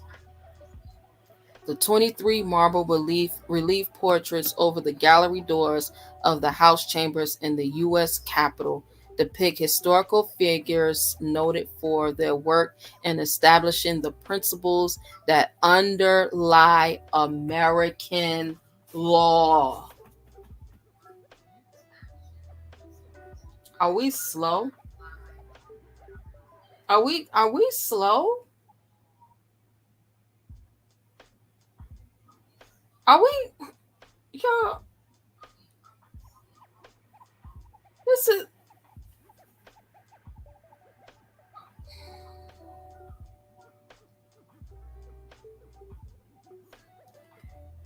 says their work in establishing the principles that underlie American law. Code of Hammurabi. The Moors, the Moors, the Hamites.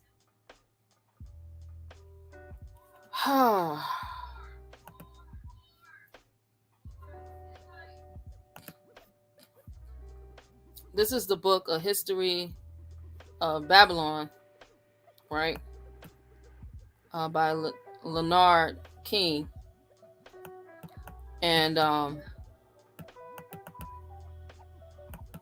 peep this.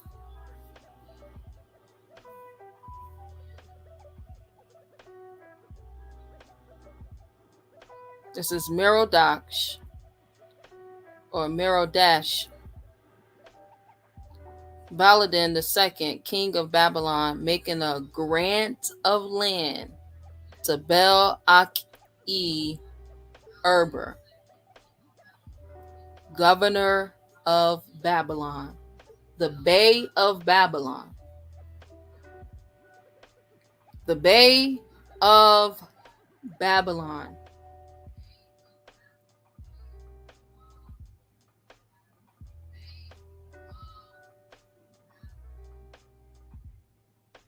Making a grant of land. A land grant.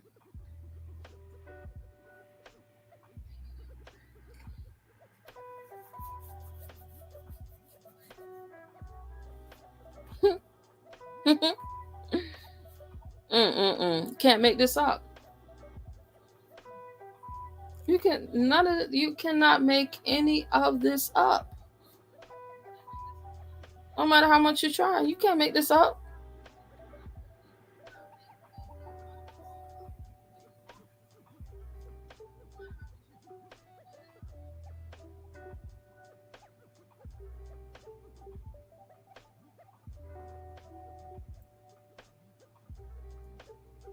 Oh, we can't make none of this up.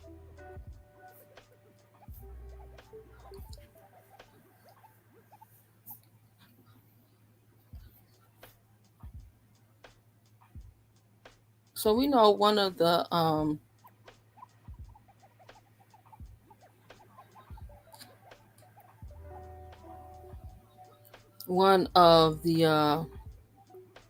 names of Babylon is also Baghdad, right?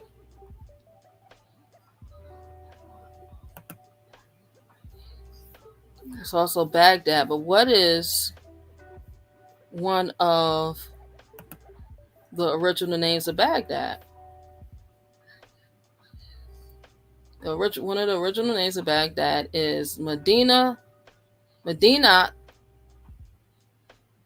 al-Salam, right? Or City of Peace, which is Salem, right? We know the City of Peace is Salem, or City of Islam, or City of Salam, right? Now, one of the places that I like to draw from when I'm talking about Salam here in America is Salam, Utah, right? Salam, Utah. I really like to draw off of the Utah, Colorado, Arizona,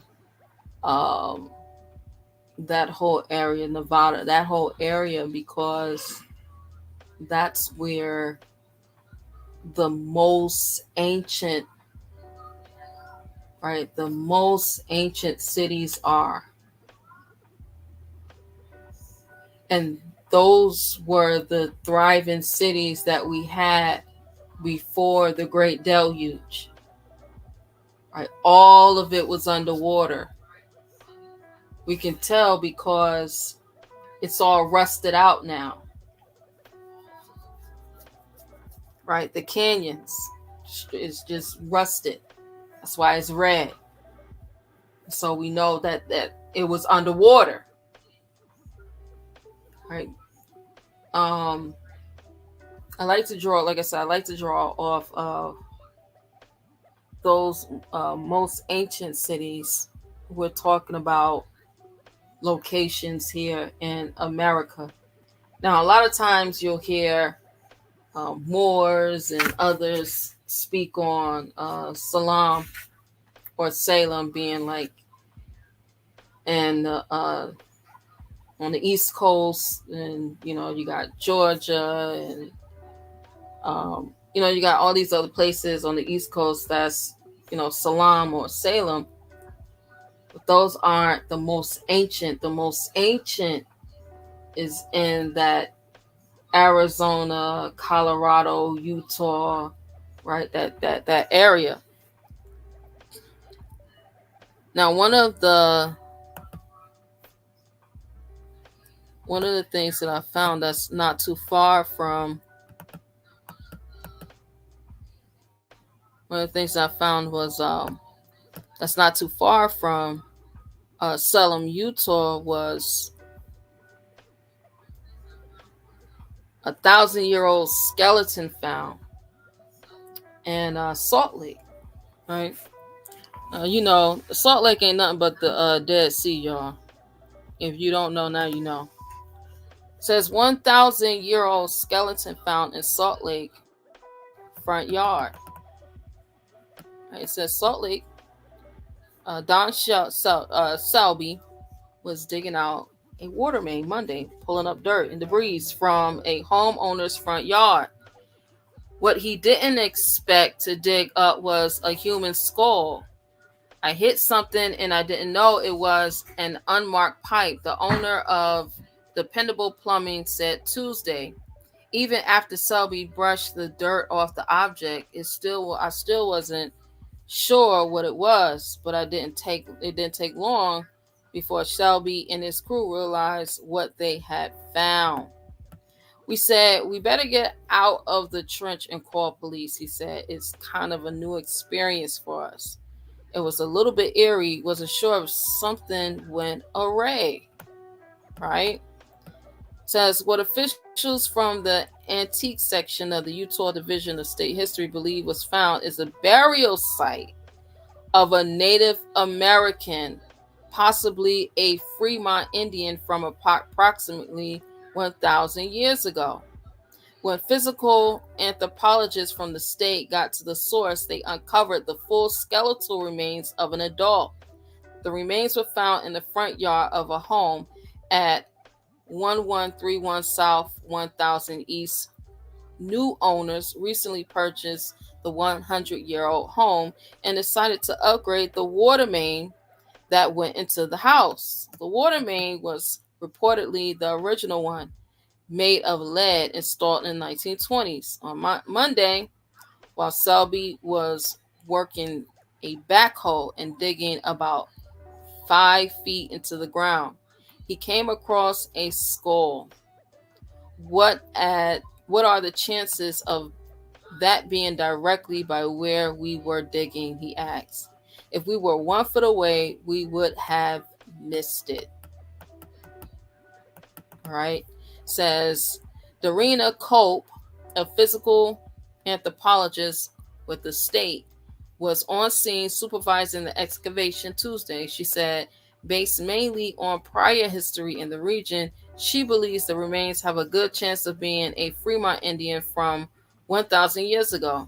Over the past 10 to 15 years, there has been 6 other similar findings in the immediate area where Monday's discovery was made. She said, there were no other artifacts found around the remains.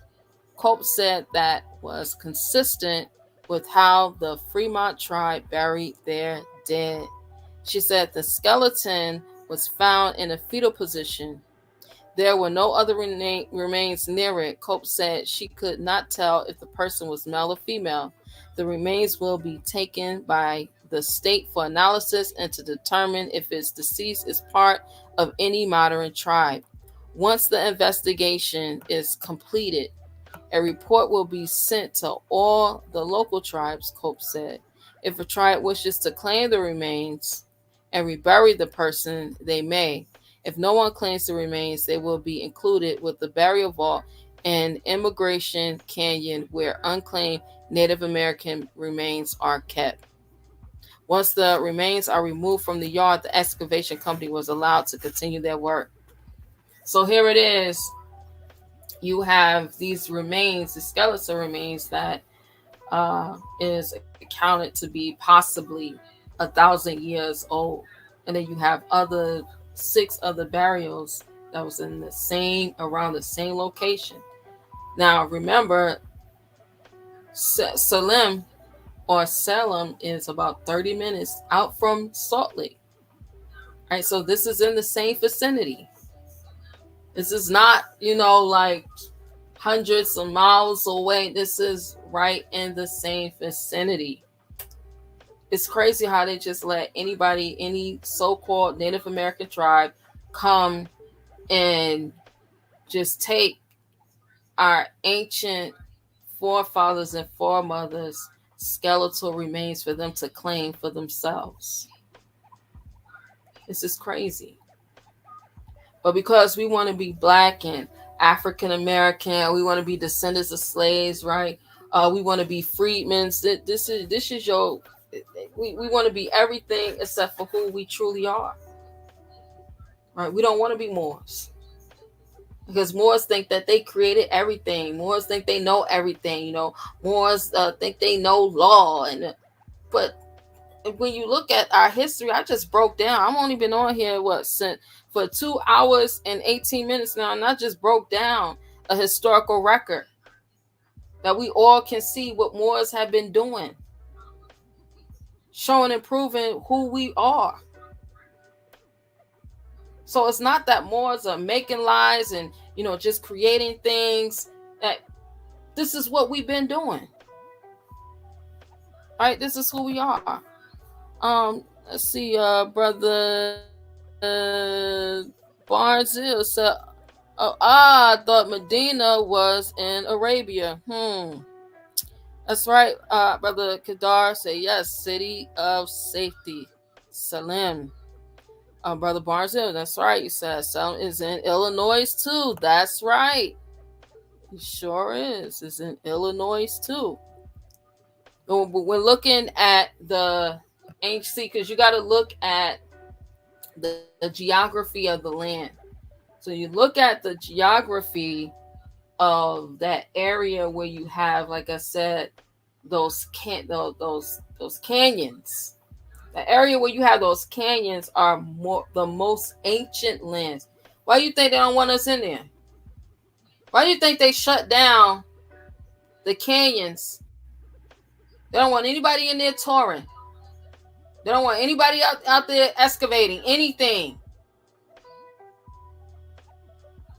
All right, we got a drop coming out about the canyons as well. They don't want anybody out there. Because once we start going out there and we start doing our own excavations, we start doing our own studies, then the lies is going to be like, why y'all been lying this whole time?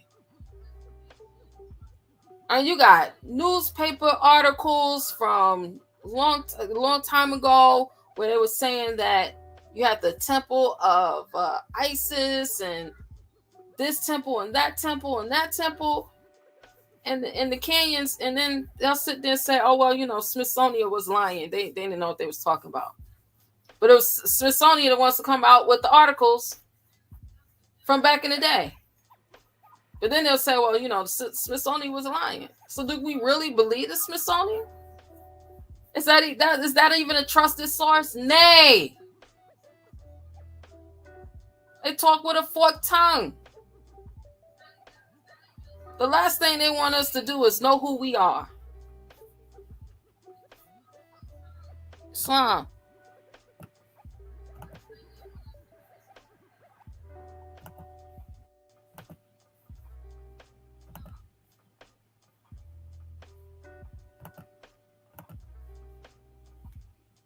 All right.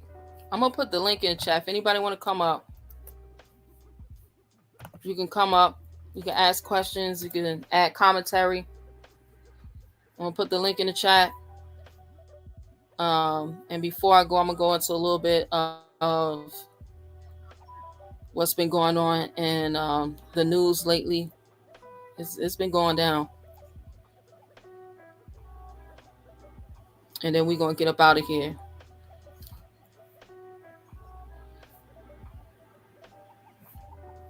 It's anybody can come up on the stage. While y'all coming up on the stage, we're going to go ahead into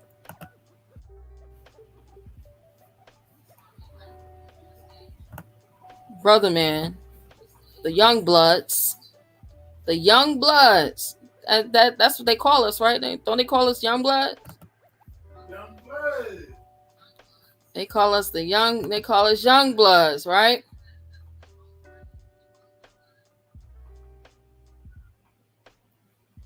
That's right, Brother Barnesville. Grand Canyon. Moors are descended from the ancient Canaanites. Islam.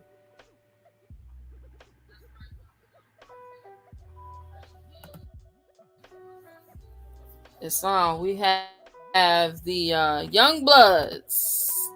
Private equity firm leader Neelan Youngblood seeks $900 million in the return of family land to the descendants of so-called free slaves. You know, you gotta put the free slave on it, right? So it's Keelan Youngblood, co-founder of Pharaoh's. Come on, y'all. Listen to this.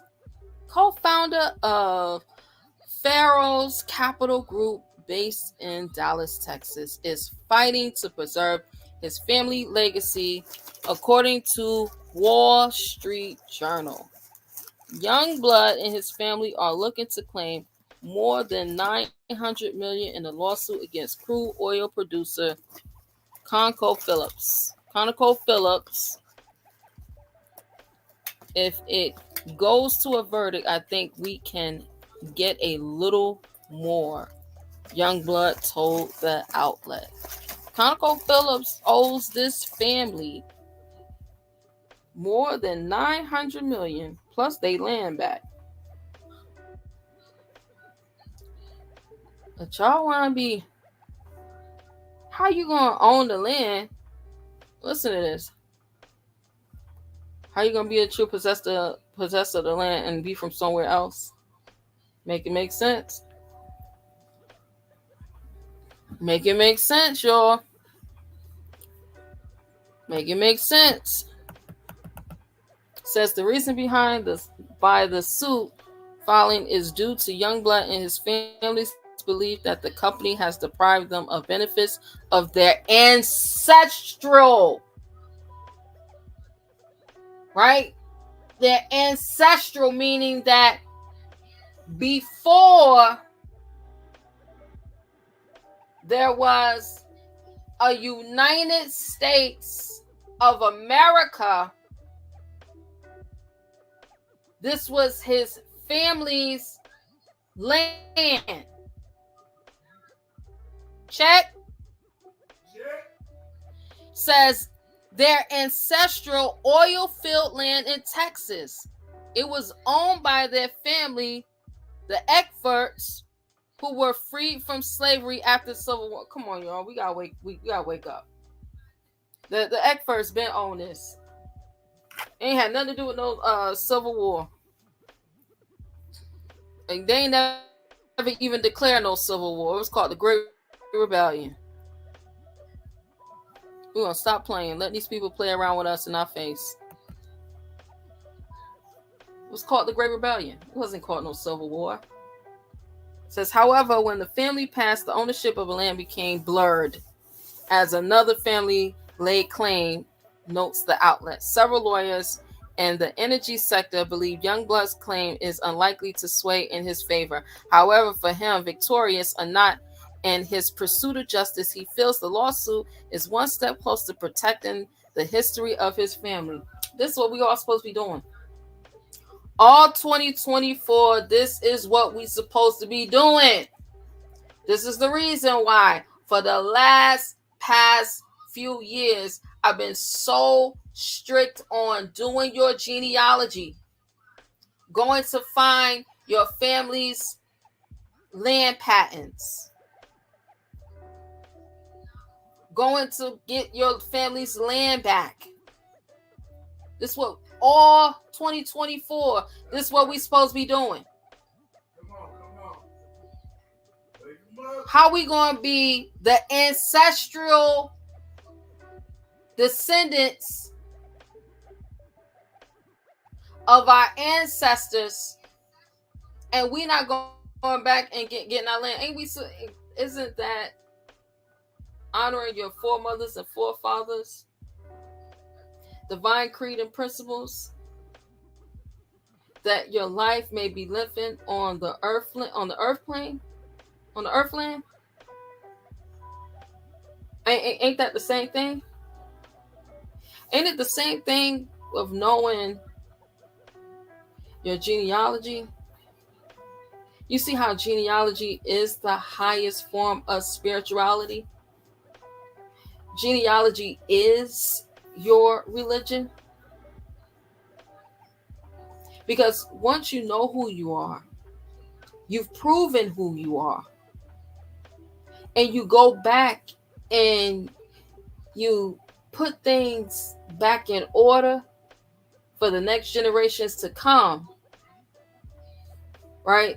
That means that those next generations that's coming ain't gonna be in the same predicament. Y'all, we gotta wake up, y'all. They are building these mega prisons.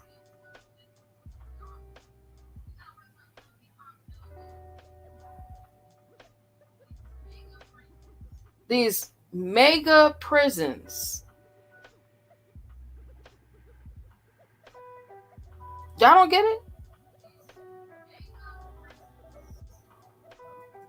And these robots gonna be, these robots will be the ones who's pushing the buttons,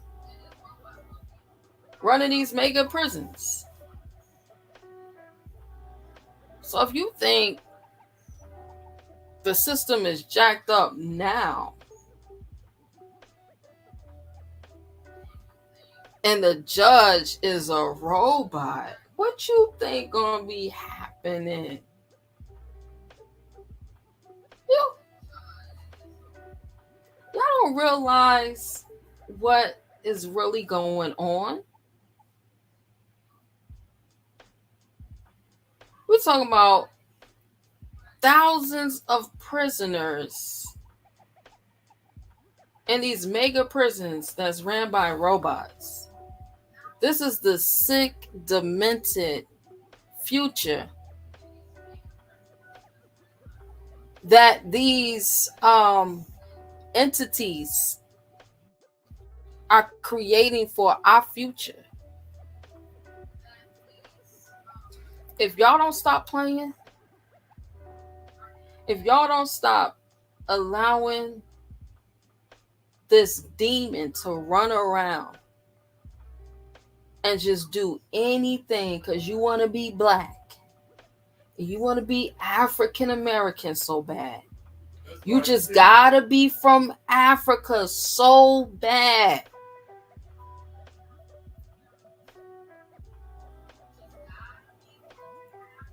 And I'm talking about those in the temple. When did we start teaching in the temple? See, because when I came, and I came in through my master teacher. Shout out to a set of Ducateers. Because he never teach me that we was from no Africa. He never teach me that. He never taught me that we was from Africa. So we was from here.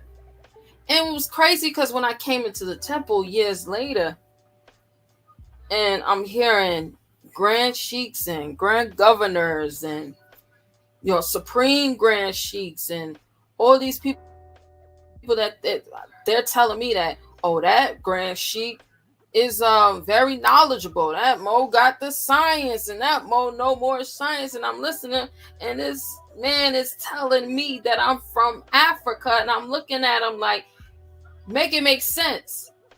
Because for the past 3 years, I've been learning in our own study group that we not Africans. We from here. We got so much pride. We got so many primary resources to show that we from here. But you trying to make me to be from somewhere as if I came over here on some slave ships, and you still have not found these slave ships. You mean to tell me that you find these underground cities? You find these underground cities.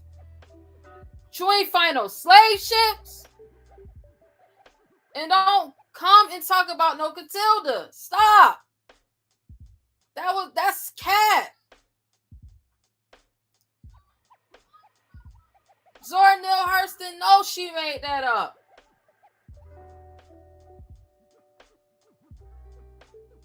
That wasn't real. That ain't real. Do y'all understand? If y'all go look at the, I think that was, I want to say it was Netflix. I believe it was Netflix that did the special on the descendants from the ones who came on the ship Catilda.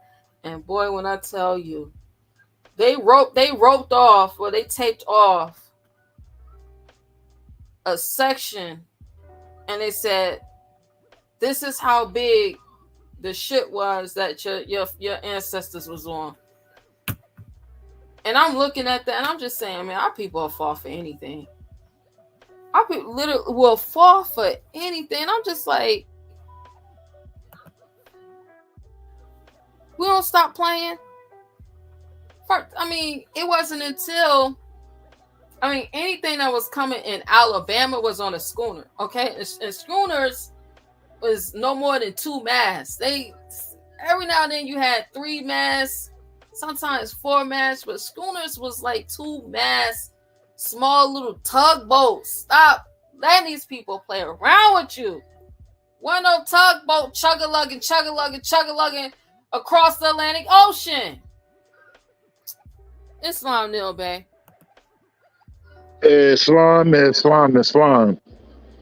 Peace and love to those who are listening. Peace to those in the chat. Islam. Praises be to Allah and honors to his divine prophets, and we give honors to Noble Drew Ali. We give honors to all ills and babes who will the way to Allah. You know, speaking about the slave ship, and like you said, they coming up with all type of information before slavery, but we still have not seen one piece of wood of a slave ship for us to get over here. But you know, Noble Drew Ali didn't have long to teach us Moors. And one thing he did express to the Moorish American Muslims, I don't care which administration of the Moorish Temple of America you're with, everybody I know, we all say that he taught from the Moorish Guide that we are not a back to Africa movement. And you know, when I looked at that, every other religion, every other political group for us, everything is taking us back to Africa.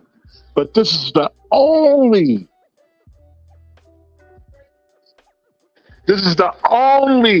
I'm still breaking up, group or organization that I know for us, by us, that teach us we are at home.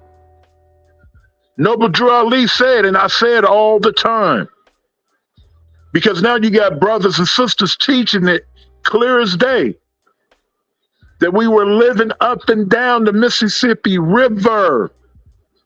We can do essays every day and lectures off of that small degree that he dropped on us. How old is the Mississippi River? So why are we telling ourselves that we're only 10,000 years old? I'm going to ask you the question again. How old is the Mississippi River?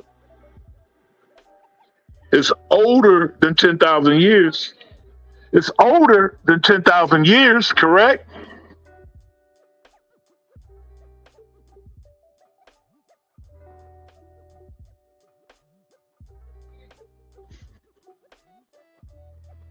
Mississippi River.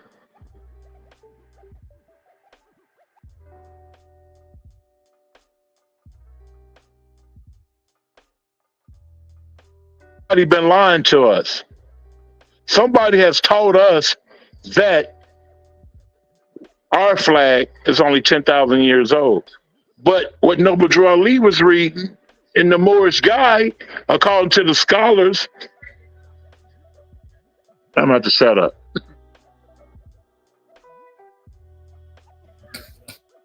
You breaking up. You might want to go out and then come back in or use a different device, but you breaking up, but you was definitely dropping it. Noble Drew Ali been telling us, so yeah, just go out and come back in on a different device, so that you're not breaking up, because you dropping it. Noble Drew Ali been telling us that we was home. We been home, but they have played around with this fictitious story. Y'all don't know. I mean, they make it look so good, right? Like, oh man, you know, look at Morocco over there, look at Tripoli over there, right? You know, look at Algiers over there, y'all. It is, those are posts, right? Those are posts where we trading posts that we set up. I just read that Old Man Kush and his family was the first ones to go over there. And the name changed to Ethiopia. And then his father Ham went over there afterward. And then some of their brethren from the Holy Lands and from Asia went over there. And the Amorites, Islam.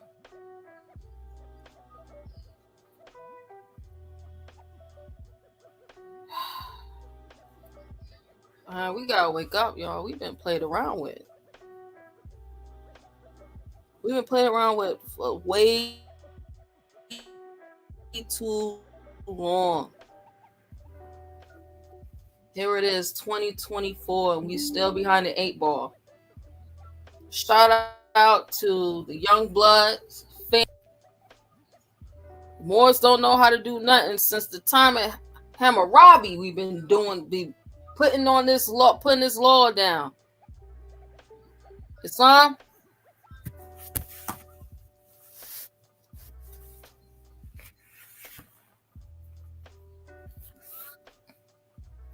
This is what we supposed to be doing all 2024. You know what?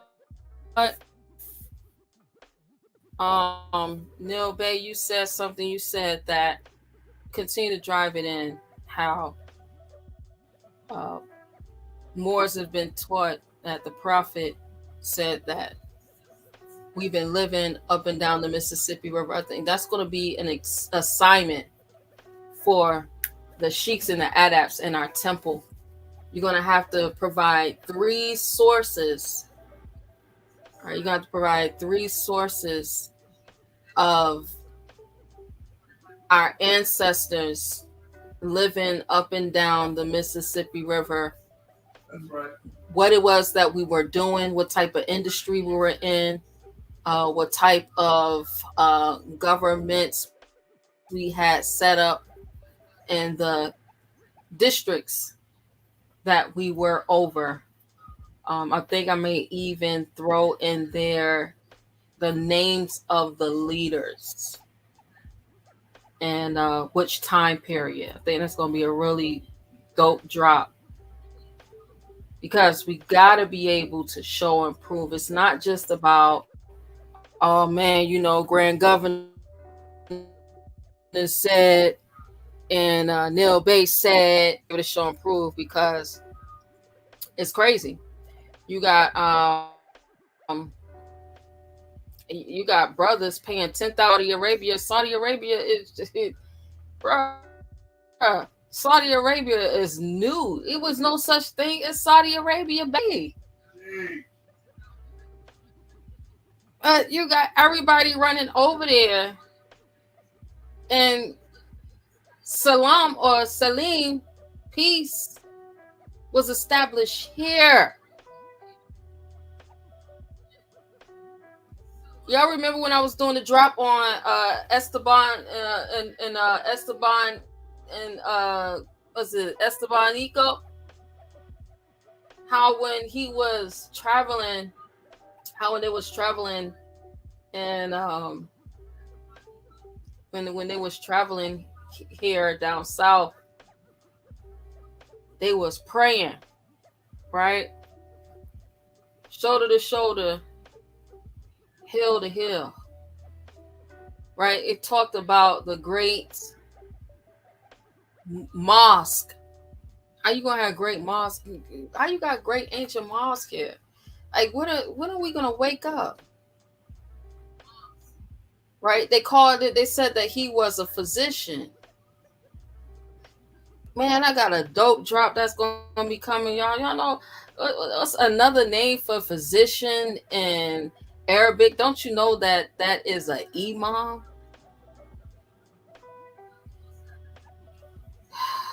Man, yo, when we wake up, like it's gonna hurt a lot, right? Because change, it ain't always change ain't always easy.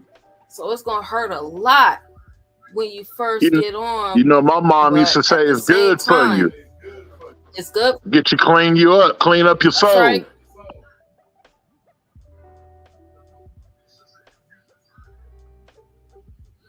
Islam.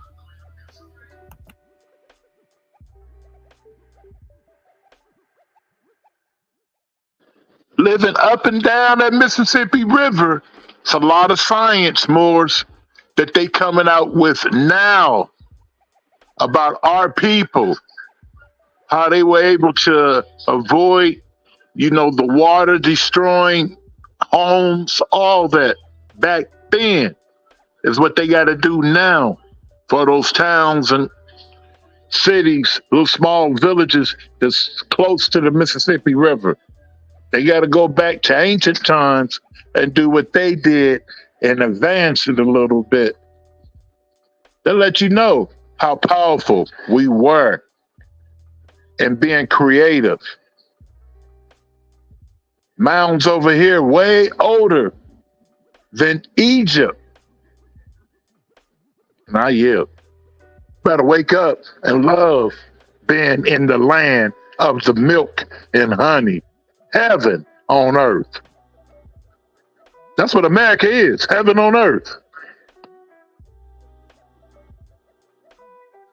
Don't you want your share? That's what they said in the Moorish guy. Don't you want your share? Facts.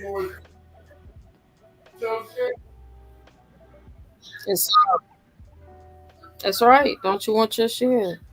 Brother Barnesville, that's right. The Alamo is an ancient mosque in Texas. I know Wow. Brother Imam Campbell means Bay had a physician. question for you, but I don't think he's on Facebook and he's not on YouTube. Oh yeah, anybody that's on Facebook, all you gotta do is just switch over from Facebook to YouTube. From Facebook to YouTube. If you come in through YouTube, then all you have to do is just type in your comment or your question, and I can go ahead and answer that. But I can't, switch and toggle back and forth between Facebook and YouTube. So if you got any question, anybody that's on Facebook, Neil Bay, can you go on Facebook and drop the link to YouTube so anybody that wants to come on, you can do something. Put the link again right in the chat. So anybody want to come on,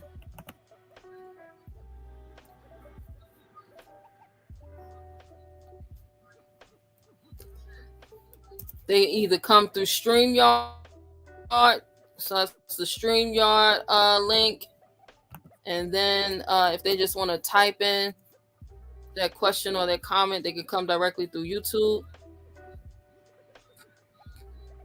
All right, I'm gonna put the YouTube link in for everybody.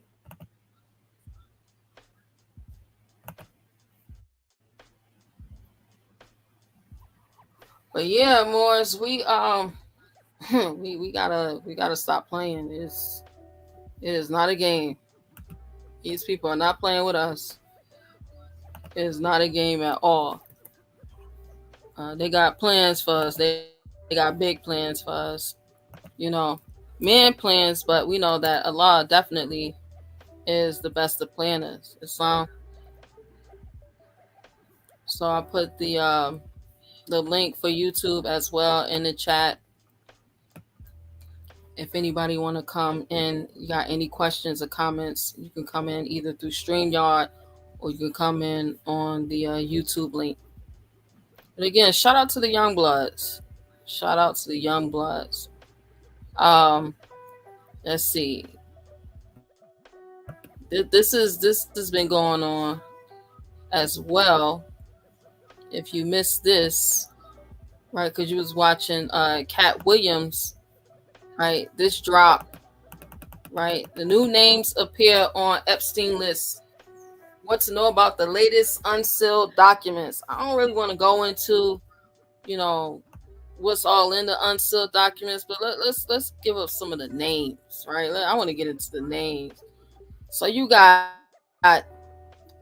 Bill, even Chelsea. They had Chelsea down there. You got Bill and Hillary, Chelsea. You got the whole family down there. Let's see. Al Gore, Lady Tipper Gore. You had the billionaire Highbridge Capital co-founder Glenn Dubin. Former, Donald J. was down there. Right. Former New Mexico Governor Bill Richardson. MIT AI research Marvin Minsky. Heidi Klum. Prince Andrew. Remember, Prince Andrew got knocked with those. Y'all remember? Was it last year or was it? I want to say it probably was last year. It might have been a year before last. Do y'all remember when the young man was jumping out of the window of the palace, and it was rumored that it was something to do with Prince Andrew, right? So you got Prince Andrew, you got billionaire former Victoria's Secret CEO Les Wexner, former Treasury Secretary Larry Summers, lawyer Alan Dershowitz.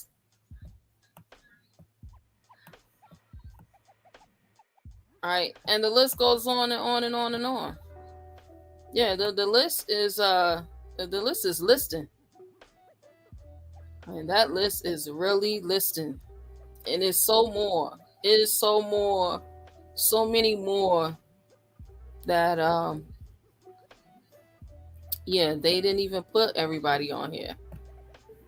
Right, billionaire Hyatt Hotels executive chairman Tom Pritzker and Richardson. All right. However, she did claim she had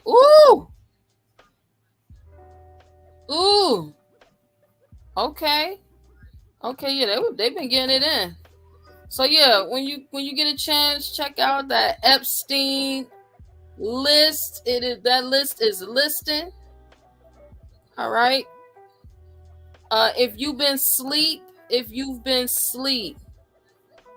call on everybody that's been asleep. Wake up, because U.S. Bitcoin ETF sees 4.6 billion in volume in first day of trading. Right, this is updated 3 hours ago.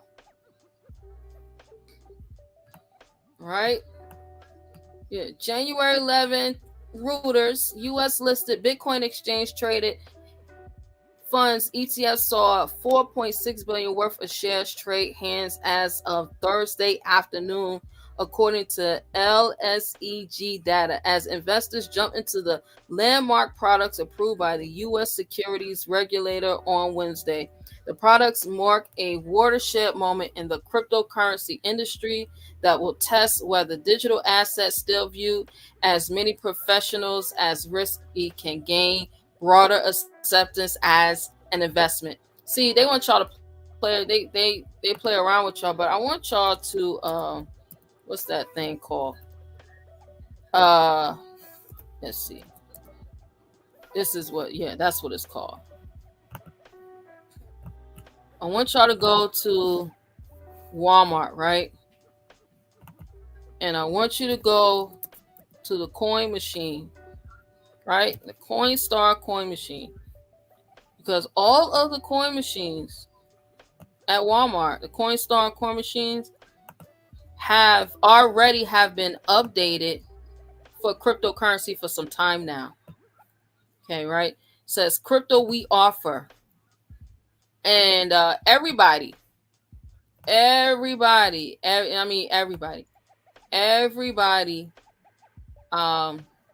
you ain't jumped on this yet, then I don't know why not.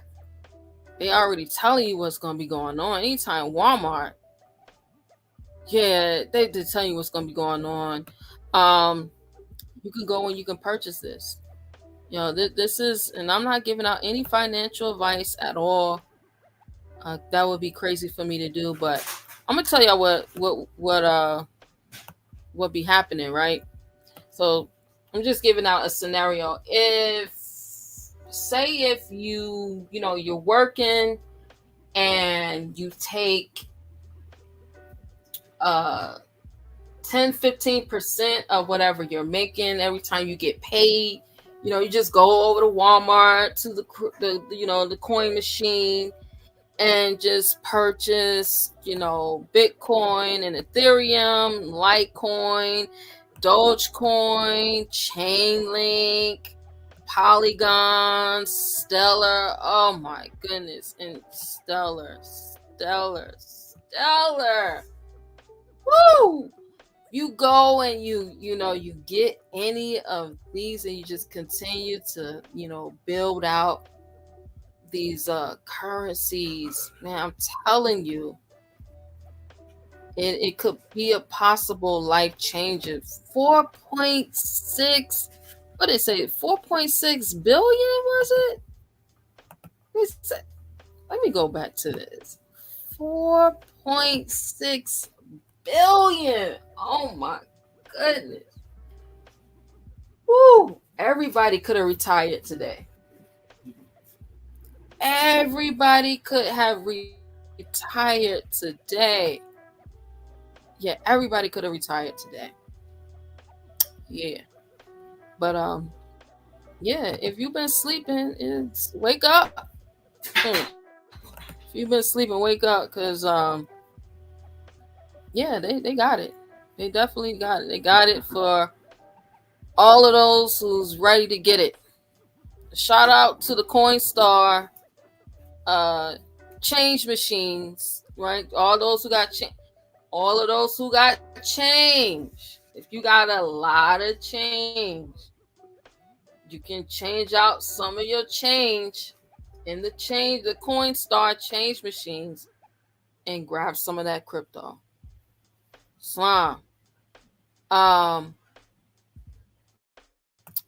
Chicago. Well, I'm telling you, Chicago in this migrant crisis thing that got going. Chicago struggles to shelter thousands of migrants, with more arriving each day. Why?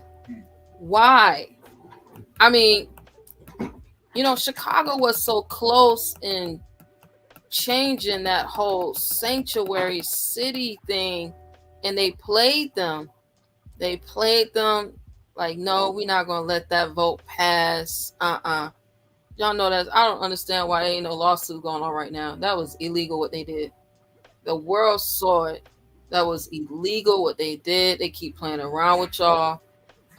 Brandon Johnson is playing around with y'all. Keep looking around, acting like he don't know what's going on. Talking about the little boy died. Talking about they keep sending the migrants here sick. You don't understand. They keep coming sick. They keep coming. It's like, Brandon, why you always look like you got some? Because Brandon was not looking like he was uncertain. Brandon did not give you any looks as if he wasn't straightforward. He didn't give you no non-straightforward answers to any questions. He didn't bite his tongue. He knew exactly what to say, how to say it. He presented himself to be self-assured when he was running for mayor, but as soon as he got it, now Brandon is always looking like a deer caught in headlights. Like, Brandon, stop. Nobody is buying that. Nobody is buying that. You gotta stop playing. Nobody is buying it. Brandon act as if he ain't got it. I don't know. It's the federal government. We need them to do. Brandon, let's stop it. Let's just stop. Shout out to Mayor Adams. Mayor Adams don't never flinch. I love New York so much. Look, Mayor Adams ain't flinching for nobody. Mayor Adams got an answer. He don't care if you don't like his answers. Mayor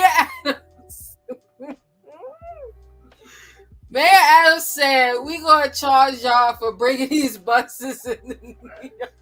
Every day y'all bring these buses in. You ain't bringing them at this time, and so much. Mayor Adams got is standing outside, and if they cross the street, they getting booked. Shout out to Mayor Adams. He is not playing. He said, look, we locking y'all up. We not playing that. We locking y'all up. Everybody going to jail. Brandon, you look like you're afraid and you're scared. Brandon, we're not buying it. We are not buying. Brandon, you was not doing all this during your campaign. You look like you was ready to get it. What happened is, the problem is, I believe that the Chicagoans forgot that Chicago was a sanctuary city. They forgot to put that on the list of things. See, all the Chicagoans was talking about was police brutality, police brutality, Black Lives Matter, no justice, no peace. All right, they weren't talking about. They didn't tell Brandon. First things first. We need it in writing that Chicago ain't gonna be no sanctuary city no more before we vote you in. No, dude, see, y'all be playing around. See, it's about 2024 is it's supposed to be voting for several legislatures this year, right? And I'm gonna be showing next week. I'm gonna go into it, but I'm gonna show y'all who is winning who's set up to win the presidency. So if you're thinking that the presidency is going to save you, you are wrong. You have been misled once again. Presidency don't save you. What saves you is these leaders in these districts. You need to be voting locally. Don't you understand that we've always had districts before there was United States of America, before it was the United States, before it was a U.S. We've always had districts. A lot of people don't know that. Because we have always utilized districts to create a voting block, to create a voting census, right? We need to be voting per our district. All the rest of that stuff is play. That's just the presidency for the administration. And a lot of that stuff that administration be passing is unconstitutional. So you can get that done. Y'all, look, 2024, this is what you need to be looking at. 2024. I did a drop a while back ago to show you how presidents are deemed to be presidents way before, prior to, way before they are given the title president. Yep. Islam. So, yeah, Moors.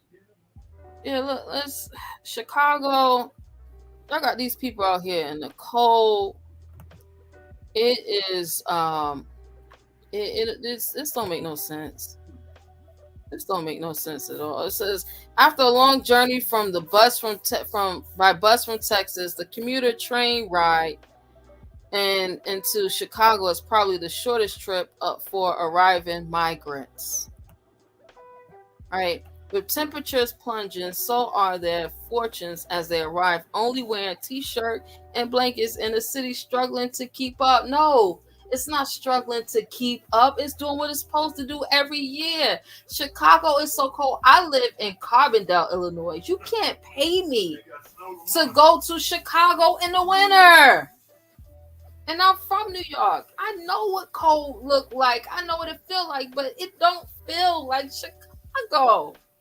No, you can't. There's nothing that you can pay me to go to Chicago in the winter. Sorry, but not sorry. So nearly 15,000 migrants are in Chicago shelters, according to data from the city's Office of Emergency Management and Communications, while another 550 are currently waiting for beds. Really? With no place to go, some are sleeping in tents, city buses, and even at Chicago's O'Hare International Airport. Do y'all understand that these people, these migrants, they know how the police force works, the inner works? They're down at the police station all day, sleeping in the police station all day and all night. Everything that's going on the scanners, they've learned all of the codes. They at the airport. At the airport, y'all don't understand how unsecure Chicago is. It really is like the most unsecure. You think Mayor Adams going to let them sleep at LaGuardia? Are you for real? Are you for real? Do you think he going to let them sleep at Penn Station? Y'all, come on, wake up. Wake up. Wake up. They sleeping down in the subway. These people got beds. Like, they giving them beds, giving them cots and sleeping bags to sleep in the airport. And what's so crazy is there's been times that my husband and I, we have flown out from O'Hare, or we've flown out from Midway, and you can't see, and this is in the wintertime, they kicking people out. You ain't got no ticket, you get kicked out. And here it is, these migrants, they get duffel bags and overnight toiletry gift bags for pillows. Tell them that they can sleep all they want. Here you go. It's crazy. It is beyond crazy. Chicago, it is safer in the hood in Chicago than it is out by the airport and the police stations. You safer in the hood than you are downtown Chicago. That's crazy. And when I say it's crazy, it's crazy. But yeah, Chicago, stop letting these people come in here. You know they gonna they can't handle no Chicago winters. Y'all playing around with these people. The last thing I want to share, and we're gonna get up off of here. I want to say thank you to each and every one of you all who came out and participated. We're gonna see how this outcome is, because this is gonna open up a whole tunnel. The secret tunnel found in NYC synagogue leads to 9 arrests after confrontation. Well, I saw y'all gotta go to TikTok. TikTok got all the videos. I saw the video, and it go down, further down, and further down, and further down, and further down, and it's so. I mean, they didn't make their own. So if any of y'all from DC, if you are from DC, then I know you've been to Krystal City in Virginia. They didn't make their own Krystal City. Like, they made their own Krystal City. Like, look. They ain't been getting it. Shout out to the editor who published this. Her name is Krystal Nurse, spelled just like my name. But yeah, secret tunnel found in NYC synagogue leads to 9 arrests after confrontation. Y'all, it's gonna be so much information that come out about this. 9 men were arrested after a chaotic scene at a historic synagogue that saw a group of students clash with police over a secret tunnel leading into the structure from a nearby building. This is, of course,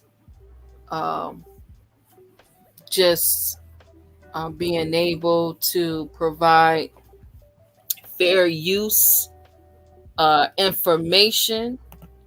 Right, this is not to talk about any particular group, but this is definitely chaotic, because the men who were arrested were protesting the tunnel being filled with concrete, the Associated Press reported. Don't fill that tunnel with concrete. Y'all need to be going down and further down. And matter of fact, Mayor Adams sent the police, said all of the polices. Well, Mayor Adams said all of the polices got to go down in those tunnels and find everything. Let's see. Mayor Adams tunnel.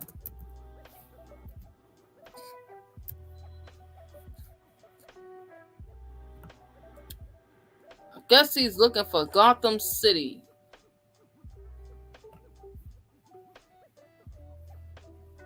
Okay, yeah, he scrapped that. They say he scrapped it. Let's see. It says Jewish tunnels in NYC proposed to house illegal immigrants. Ooh, what? I didn't know that.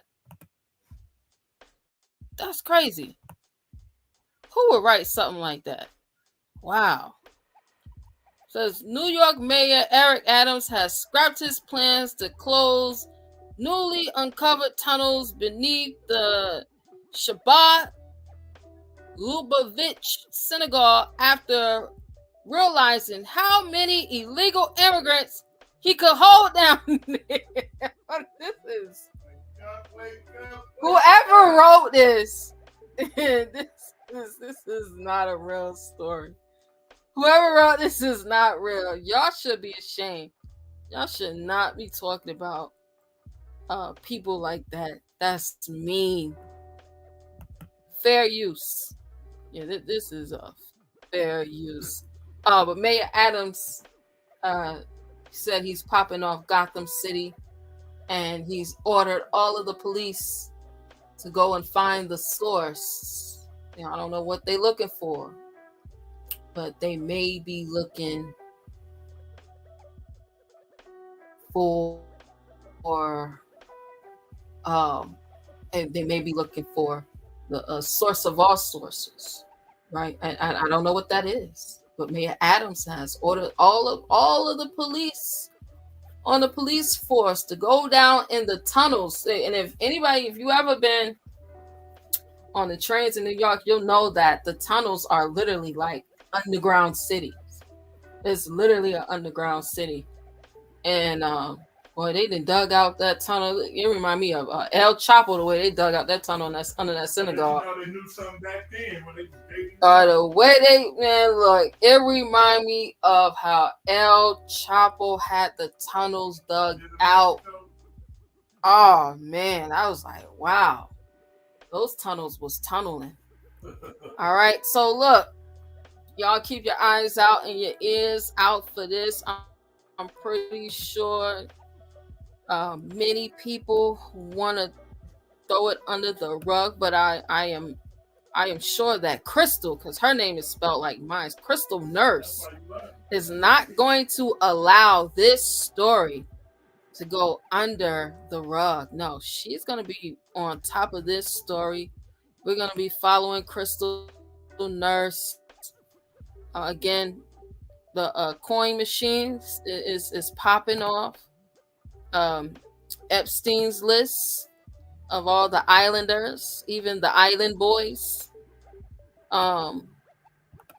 Allegedly his sons. I don't know how true that is. But yeah, Morris, again, shout out to all of those who came out, participate, listen. All those who made it possible for me to be able to take my break. I really enjoyed it, but I am enjoying being back with you all, being able to drop this knowledge, wisdom, and understanding from what I get from it.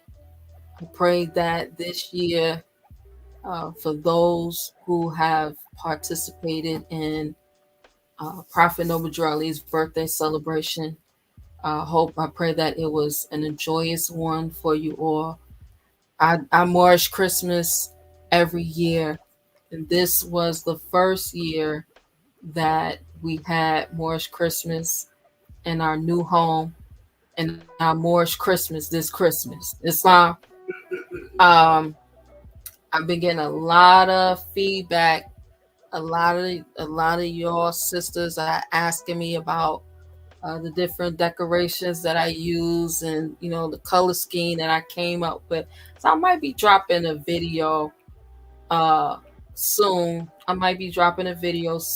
Of what I used, and just showing some other, because y'all been asking some of the other decor that I have for the Moorish Christmas. So yeah, I may drop a video soon, Yes, ma'am. showing that and displaying that, and then I might as well drop another one, showing some other things. So yeah, be on the lookout for that. That's a possibility. Um, Islam, Islam. Oh, brother D Barnes, ill. Islam. Islam. Is this microphone Bluetooth working well? We can hear you more. We can hear you. Praise Allah indeed. Yeah, the name of that synagogue, Lavabatat. Mm-hmm. Yeah. Um, Lavabatat is one of the Hasidic Orthodox Jewish rebbes from the Mm-hmm. early 1900s. Mm-hmm. A lot of the Orthodox So you Jewish said people they use him as the you head. said that allegedly they've been digging those tunnels since the early 1900s. I believe you, brother. I believe you. Well, well, I'm just talking about the name Lubavitch and what's significant about it in Judaism, because that is where I've departed from Christianity and I studied Judaism, Messianic. So, yeah, Lubavitch is the head of the Hasidic pious Jews today, and a lot of them have rabbis that are incarcerated for child pedophilia. Yeah. Oh wow, brother, you gotta be careful. You gotta be careful. This is fair use, and this is so. Yeah, you gotta allegedly Oh, whenever you talk about certain groups. Islam. Allegedly, Mm-hmm. factually, I had met rabbis that's incarcerated for child Okay. All right. pedophilia. Um, and so, yeah, thank you for the fair use. Yeah, just for information's sake. Mm-hmm. Early 1900s was when that rabbi was established as the head. A lot of the Jewish people called him the Messiah, allegedly. Mm-hmm. A lot of Jews call him the That was Messiah. that the reason why they was digging the tunnels? I honestly, I don't know what So they they ain't was got digging nothing. tunnels for. They don't have anything in their lessons about digging the tunnels.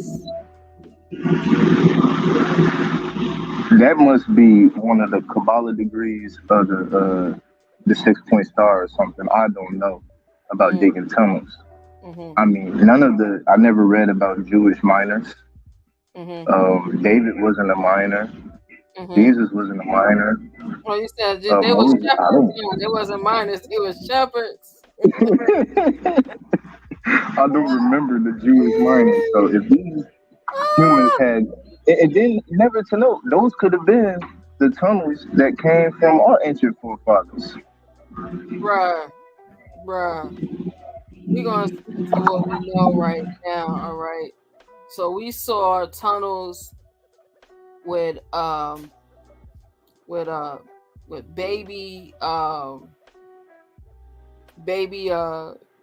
cribs and seats, car seats, and mattresses with stains that look red. We don't know what the fluid was.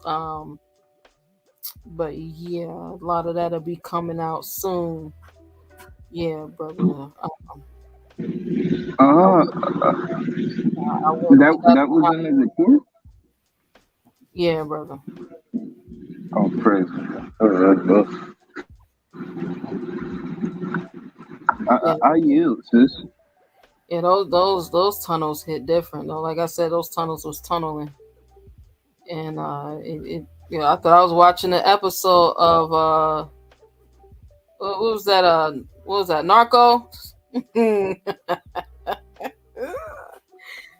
I was watching an episode of Narcos. The way those tunnels was going down. Shout out to Brother Barnes Hill for sharing that information. We will be back here next week, inshallah. Honors to all of you all who came out and participated. Remember, tomorrow, Friday, Holy Night meeting starts at 7 p.m. Central Standard Time. So, inshallah, we will see you all in all your glory. And again, thank you all for just doing the work, being yourselves, doing what you need to do for you and your family and honoring your ancestors. All right, with that, we're gonna get out of here. If no one has anything else that they wanna, anything else they wanna leave with Islam. So again, praise Allah to you all, and inshallah, next Thursday it'll be. Again, I might be dropping a video with that the request that was made with the decor. So be on a possible lookout for that. Until next time, Moors, peace and love.